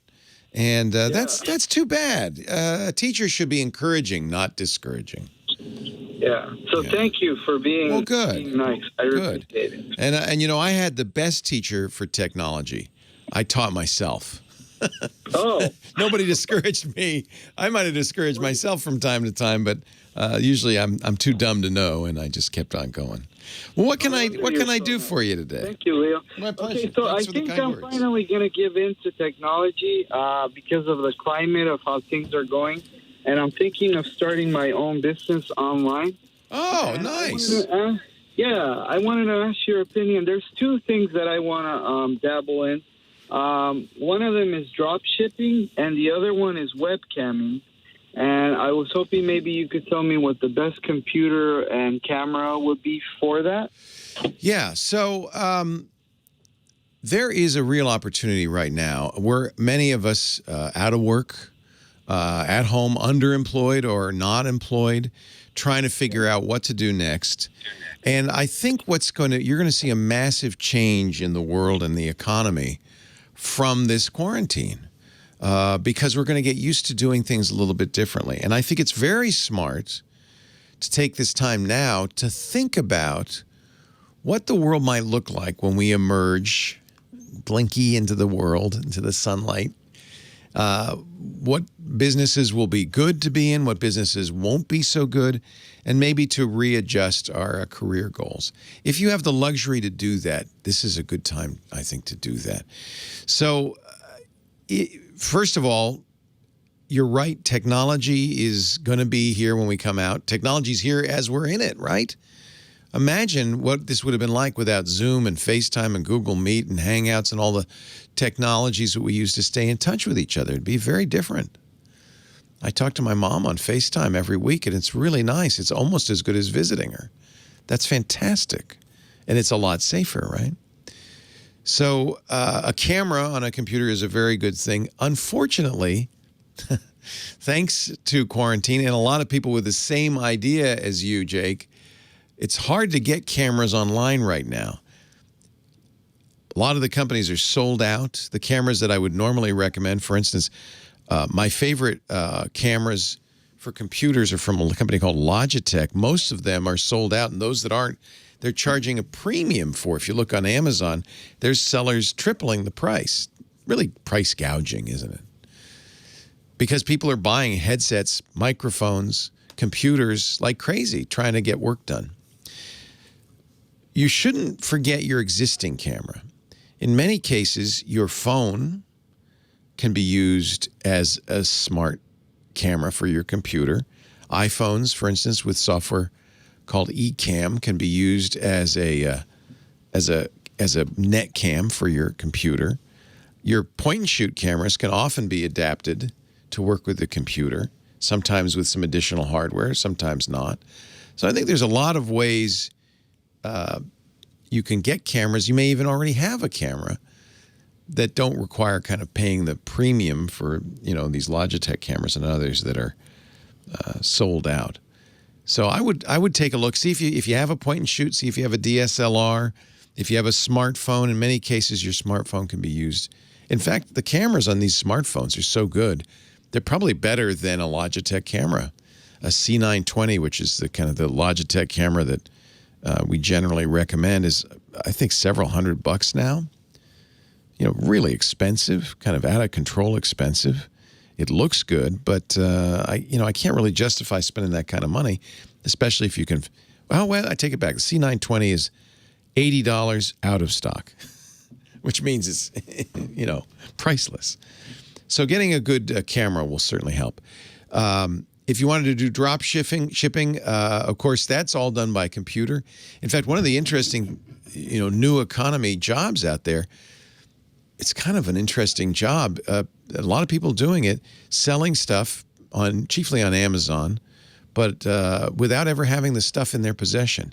They're in effect a middleman between the manufacturer and the customer. They create a site. That's what drop shipping means. The manufacturer ships it direct to the customer, eliminating the middleman. That's a whole new way of thinking about how a store might work. Traditionally, the store, like a car dealership, buys the product from the manufacturer, then sells it on to the consumer. Drop shipping, you're kind of just arranging the transaction. And a lot of people do that. So I think there are a lot of opportunities out there in the new economy. And I think it all starts with getting some computer skills. Don't let that terrible COBOL teacher keep you from doing something that you might be interested in. How to learn is an interesting question. There's certainly a lot of ways to learn online now. There are online schools that you can pay for, but there's also a lot of free online resources. And if you can use the free resources, I would, primarily because they're free and, it just takes a little extra time and searching around some of the classes, for instance, on YouTube. Some of them are good, some of them aren't. But I would start with a YouTube search for a subject you're interested in, whether it's computer repair or networking or even just how to use Windows or Mac. It's probably a good idea to get a PC if you don't already have one. They're not expensive. I like Dell computers. I like Lenovo for laptops. There's some good manufacturers out there. I encourage you to do it. Don't let that bad experience in the past and get you interested. The real key is figuring out, because there's so many things you could do, figuring out which of those things you want to do. And that's why I think dabbling in a lot of different things through YouTube videos and so forth is probably a great way to start. Good luck. I think that's a great question. How would I take advantage of this new world order that's all around us? Professor Laura, our musical director, she is the best. Yeah, 8888 Ask Leo. I'm playing the fool right now. A couple of tips from our chat room. There are apparently some inexpensive webcams available online. Logitech's C120 is available at Amazon for $124. I think that is a premium of about $50, but still. And somebody recommended Scooter X, our chat moderator, the Aukey, Aukey webcam, $50 in stock. $50. And that's online on Amazon right now. Aukey streaming, microphone, widescreen recording webcam. So there are some good choices out there and still available. 8888 Ask Leo, that's the phone number. On we go with the show. Line 3, Megan in Summit, New Jersey. Hi, Megan. Hi, Leo. How are you? I'm great. How are you? Good. We're so excited to talk to you. My husband and I, before quarantine, were like 3 months behind on your show, and now because of quarantine, now you've caught up. we're only about like 1 week behind. That's awesome. So, well, good. Next week you can ask your question now. Next week you'll get your answer. It's perfect. Yes. Thank you. All right. So I have an issue with Microsoft Office. Okay. So I just bought a new Lenovo Thinkpad, and I just bought it last week. Nice. How do you like it?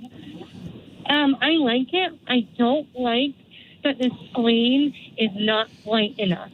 That's my issue. It's too dark? Yeah. Ah. Yeah, the screen's not bright. Yeah. Which ThinkPad did you get? The 14-inch. Okay.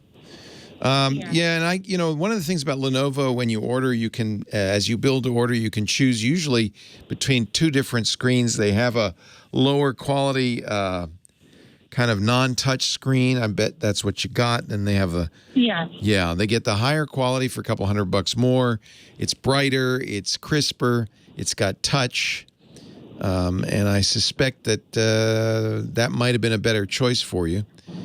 But you don't know until you get it home, do you, how bright it's going to be?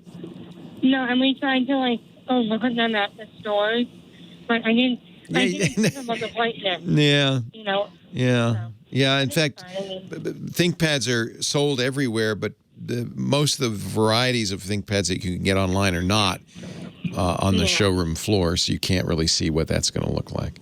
Well, a little word of caution. Look at, when you buy these, you can look at the brightness. They usually describe it in nits.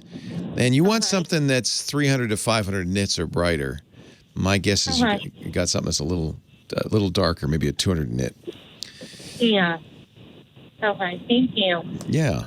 All right, so my question is, like I said, I just bought this last week.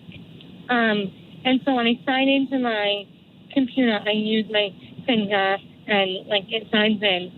But when I go into Office, my Microsoft account isn't logging in Office. So do you have an Office 365 subscription? They now call it Microsoft 365. Do you pay Microsoft monthly for use of Office? Yes, I do. Okay. And when I go into Microsoft Word or Microsoft Excel, it logs into my Microsoft account. Yes. But when I try to go to like the main app, like the Microsoft Office app itself, it won't. That's weird. So the individual programs work fine. It's just the unified, kind of control panel doesn't. You don't really need that. You can just launch the individual programs by themselves. Yeah, I can't. It's just. I don't. Honestly, I've never used the central program. I wonder maybe if that's not part of Office anymore, and maybe that's why it doesn't recognize. What's the name of that program that you're using that doesn't recognize your login? Do you know? Just like Microsoft. It just says Office. Yeah, but when you use Word or Excel, it knows it's you and you're logged in. Exactly, and when I try to go into Office, it says Oh, I know what this is. I just thought about it. When you get the Lenovo, they have a demo version of Office on it. And that's what's wrong. Uninstall that whole thing. And then go to office.com and reinstall from office.com. You have a kind of silly little part of Office that Lenovo puts on there, but is, I suspect, Lenovo specific. I bet it even says Lenovo in it. So uninstall all that old junk. Go to office.com. It won't take too long. Just download the Office installer, reinstall it. It will recognize you. You'll never have this login again. I think that's just part of that's a Lenovo. The word programmers use for this is Stub. It's a program that launches programs, doesn't do anything by itself. And my guess is that's just a little ad from Lenovo you don't even need. Uninstall all of that and get the full version of Office from office.com. You'll log in. That's one of the beauties of the subscription. I know people don't like the idea of a subscription. They don't like the idea of paying every month. But the home version is, $8 a month? And the advantage of that is you can download it, install it anywhere, anytime, and just log into your account, and it's good to go. And I think that's a real benefit. So I'm pretty sure that's what's going on there. It's just because Lenovo gives you a kind of sample version of Office when you first get it. You don't need that. You own Office. You got the real deal. Leo Laporte, the tech guy. Professor Laura, our musical director, teaching me how to edit tape with a razor blade and Scotch tape. And man, Laura, you know how to do that stuff, huh? That's 8888 Ask Leo. That's the phone number. Megan on the line. Oh, wait, I was talking to Megan in Summit, New Jersey. Let's go to Dave in Burbank, California. He's next. Hi, Dave. Leo, can you hear me? I hear you beautifully in all your dulcet tones. Somebody told me I should get into radio. You have a beautiful voice. Yes, sir. Thank you. I've got a situation going on here with my Mac Mini. It's the newest version with the Thunderbolt ports. Nice. And, I'm trying to be a good citizen here and do Apple's security upgrades every time they announce it. Good. And I've done 2 so far. Okay. The first one was a minor disaster. As soon as I did the security update, this was maybe 3 or 4 months ago, I have a dual monitor system. All the Thunderbolt ports are loaded with, interfaces and everything else. So the first time it came up and one of the monitors wouldn't show up at all. So I had to do an NV RAM reset to get the system to start behaving. Oh, but that worked. Command Option PR. Yes, sir. And that worked that time. So lo and behold, a couple of days ago, Apple released another security update. And by the way, I'm running Mojave. You're not using Catalina yet. Exactly. Okay. And I don't want to go to Catalina because it's, from what I'm understanding, it's worse, problem-wise. And by the way, I have been getting periodic kernel panic reports that show up. All right. You shouldn't get those ever. So when I boot up. Yeah. So there's something wrong with your Mac Mini. Uh-huh. When you see kernel panics, that's not software. That's much more serious. Hardware. Yeah. Yeah, and so I've got a screenshot of it here. Yeah, almost certainly there is something wrong with that Mac Mini. You shouldn't. It's a little hardware flaw of some kind. It could be a power supply that's not up to spec. It could be a chip that's wrong. It is the case that Apple had problems with those Type-C ports. In fact, I think, as I remember, the most recent upgrade, they're not merely security, by the way. They fix bugs, too. The most recent one fixed that Type-C bug. So that might be an important update for you to do. But I'm a little more concerned. You should never see kernel panics. You should never see them. That's not a normal. You're old enough to remember the days when, no, blue screen of death, that's just par for the course. Once a day is fine. Well, those days are long gone. You shouldn't be seeing those. It means something so serious has gone wrong that the computer can't recover from it. And almost always that is a hardware issue. You might have driver issues, especially given that you were having trouble with your Thunderbolt display. Might be a driver issue, but at this point, I would make a call to Apple and say, here's what's happening. They should take that seriously, especially since it's brand new. All right. And then, so I just updated again the other day. And now what's happening is when the system comes up, I can move my mouse around anywhere across the screens, but nothing responds for 2 to 3 minutes. Yeah. And then everything I had previously clicked on all of a sudden comes to life. Yeah. Yeah, there's something going on. The one thing you might try, it's not pleasant, but Apple will probably ask you to do it anyway, is wiping the drive and reinstalling. Just to make sure you don't have a corrupt something in there. Here's the short version of that would be, you go into recovery mode and you can reinstall on top of your existing system. And what it does, you've probably done this before, is it'll move the operating system into a folder called Old System Files and put a completely fresh install of Mojave on there. That may actually fix it. It's possible you've just got a damaged driver. It's sounding more like hardware to me than before, but it could just be software. And Apple, to rule out software, will almost always, before they'll do any diagnostics, say, all right, do this. There's one other thing you can try. If you press the D key, shut down the machine, turn it on, and press the D key, it'll go into a hardware diagnostics mode. And that's another thing I would try before you do anything, just to make sure there isn't an obvious hardware issue. That pausing for a couple of minutes, that sounds like something's not coming up to speed. Doesn't sound good. Yeah. You shouldn't be seeing any of these issues on a brand new Mac Mini. Absolutely not. All righty. And speaking of brand new, I just got my son. I spent $8,000 on a Mac Pro. Yo, you bought him a Mac Pro? You are one hell of a good dad. Well, it's not a gift. He's in business. He's an editor and a musician. And he needs it. Sure, that's who uses it. Yeah. And now we're talking about Apple dropping. How bad is this going to be, man? Not going to be bad. Don't fear not. Although that was the first thing that came to my mind is, I feel bad for all the people who spent all that money on a Mac Pro. But it's going to be years. Apple's already even said we're going to continue to support the Intel Macs. We even have a few more in the pipeline. It will be the case. But this is your son's business. It's really great of you to support him like that. That's fantastic. Is he just getting started? No. It's just that he can't afford to keep up with the technology, and he has to render all these files. Oh, it takes forever on him. Yeah, I bet he loves his Mac Pro.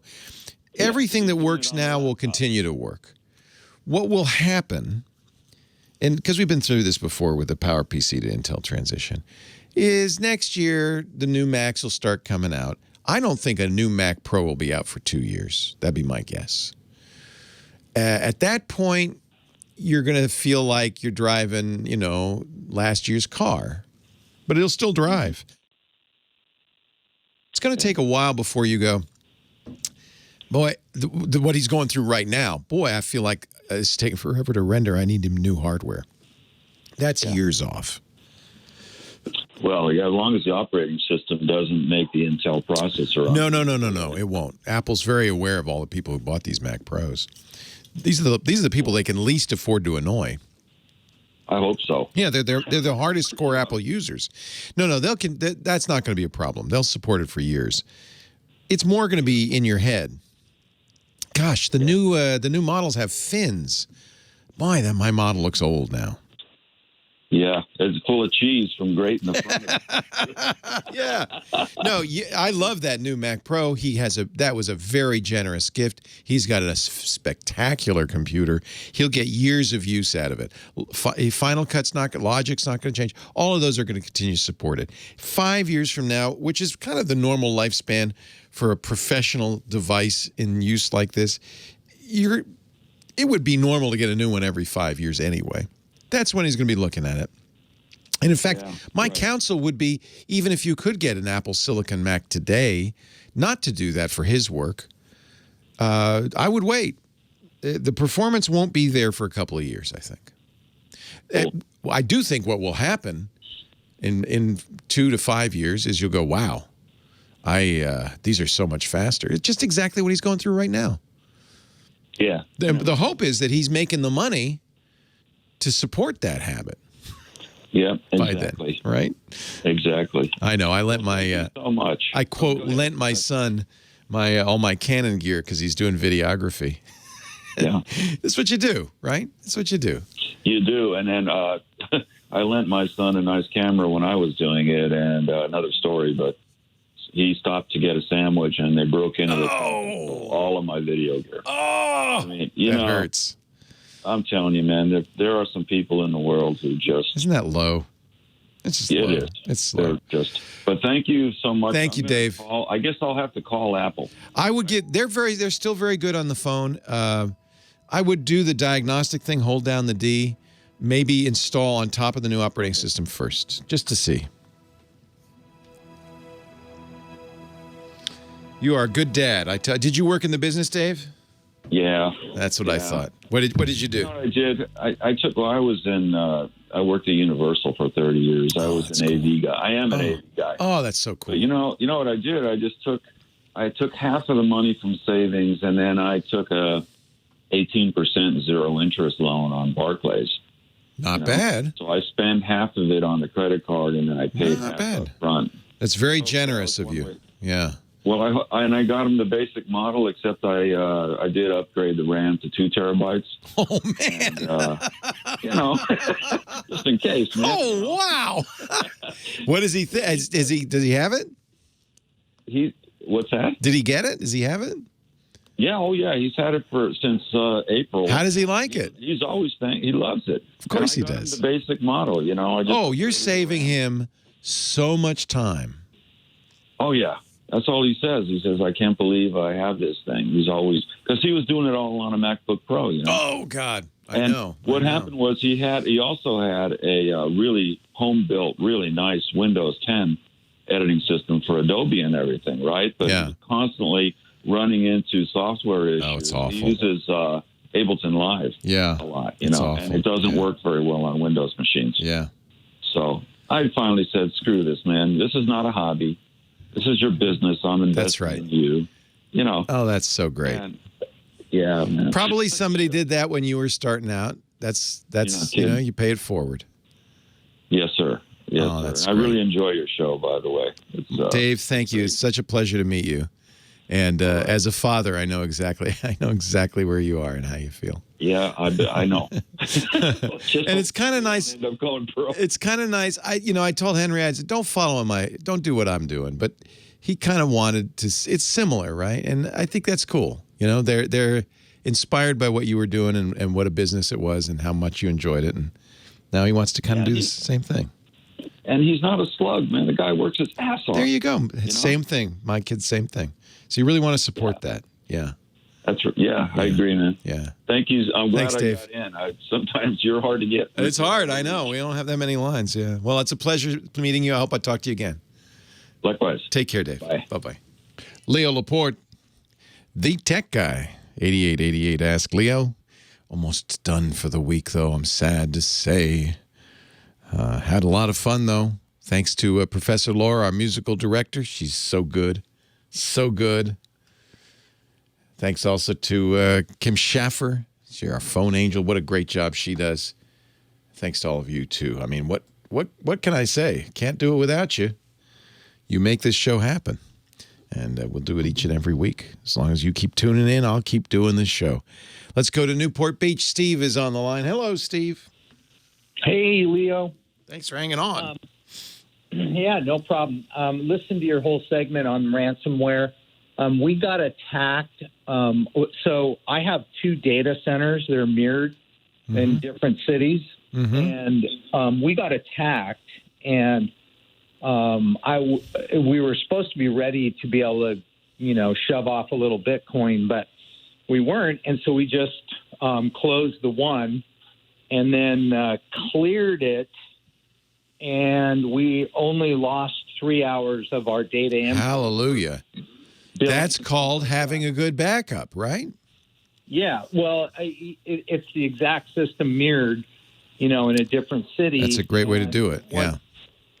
So is that pretty bulletproof? Well, nothing's bulletproof. So here's the real risk there is that any hot backup, which this is, it's live, right? It's in real time. Potentially, no, it's not. We update it every 3 hours. But you take it offline in between.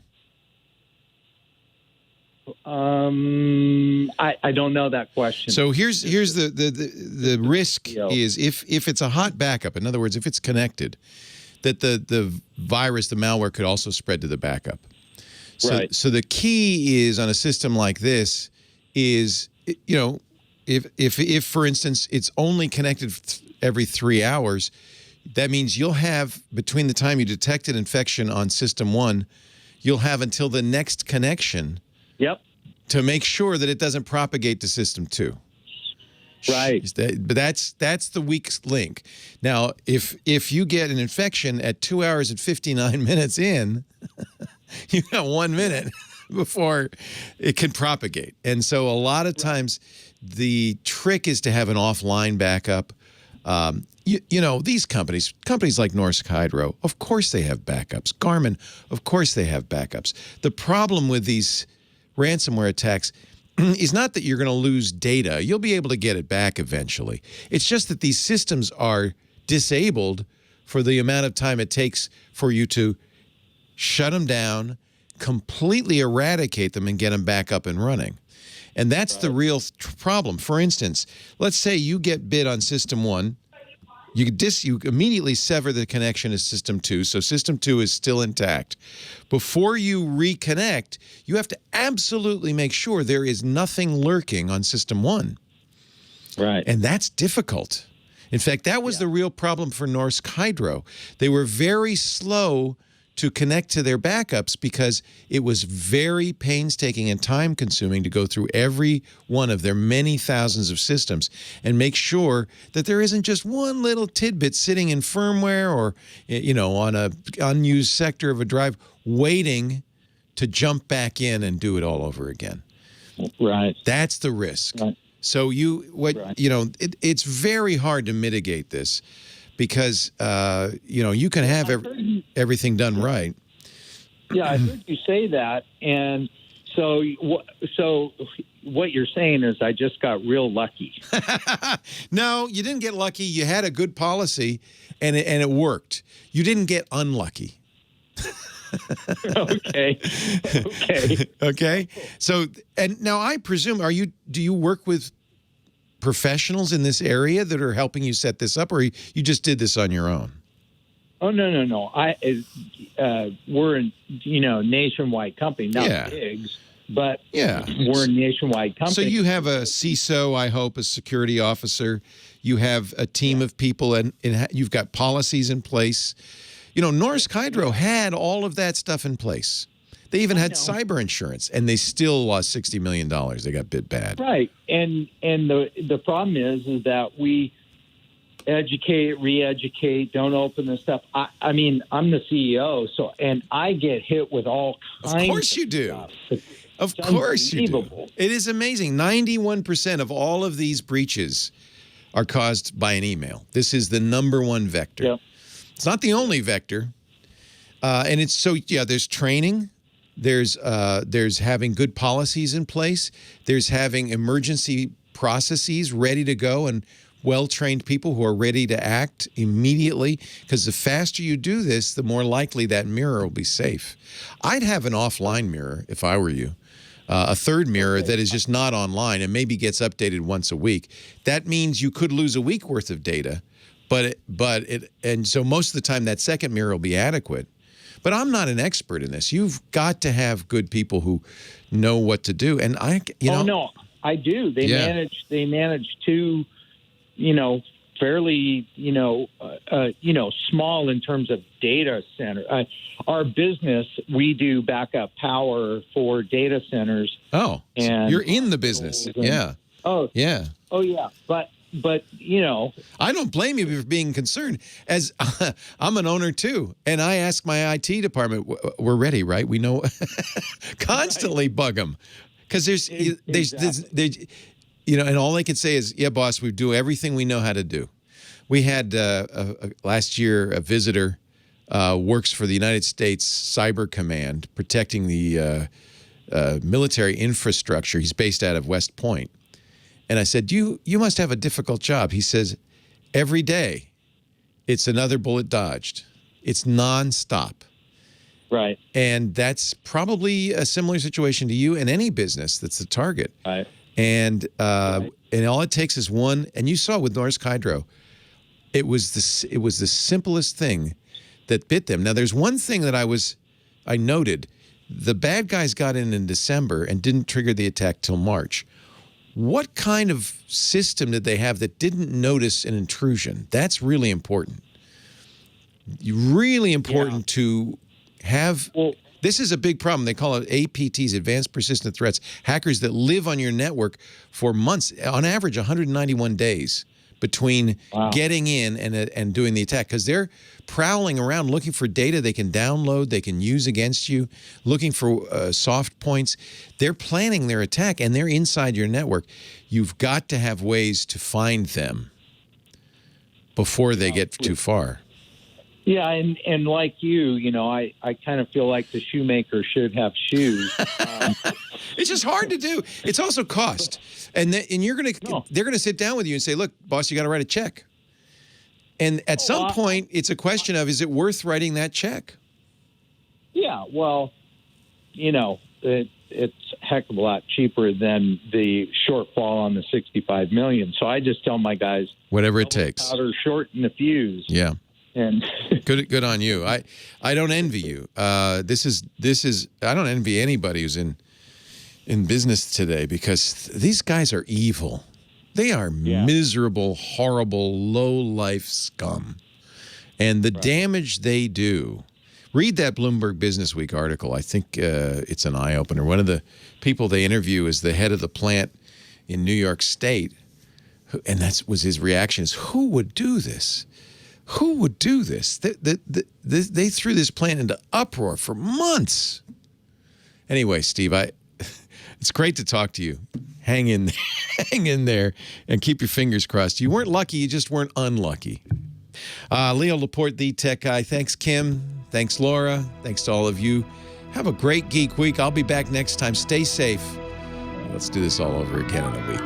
Bye-bye. Well, that's it for the Tech Guy Show for today. Thank you so much for being here. And don't forget, TWiT, T-W-I-T. It stands for This Week in Tech, and you'll find it at twit.tv, including the podcasts for this show. We talk about Windows on Windows Weekly, Macintosh on MacBreak Weekly, iPads, iPhones, Apple Watches on iOS Today, security on Security Now. I mean, I can go on and on and on. And, of course, the big show every Sunday afternoon, This Week in Tech. You'll find it all at twit.tv. And I'll be back next week with another great Tech Guys show. Thanks for joining me. We'll see you next time.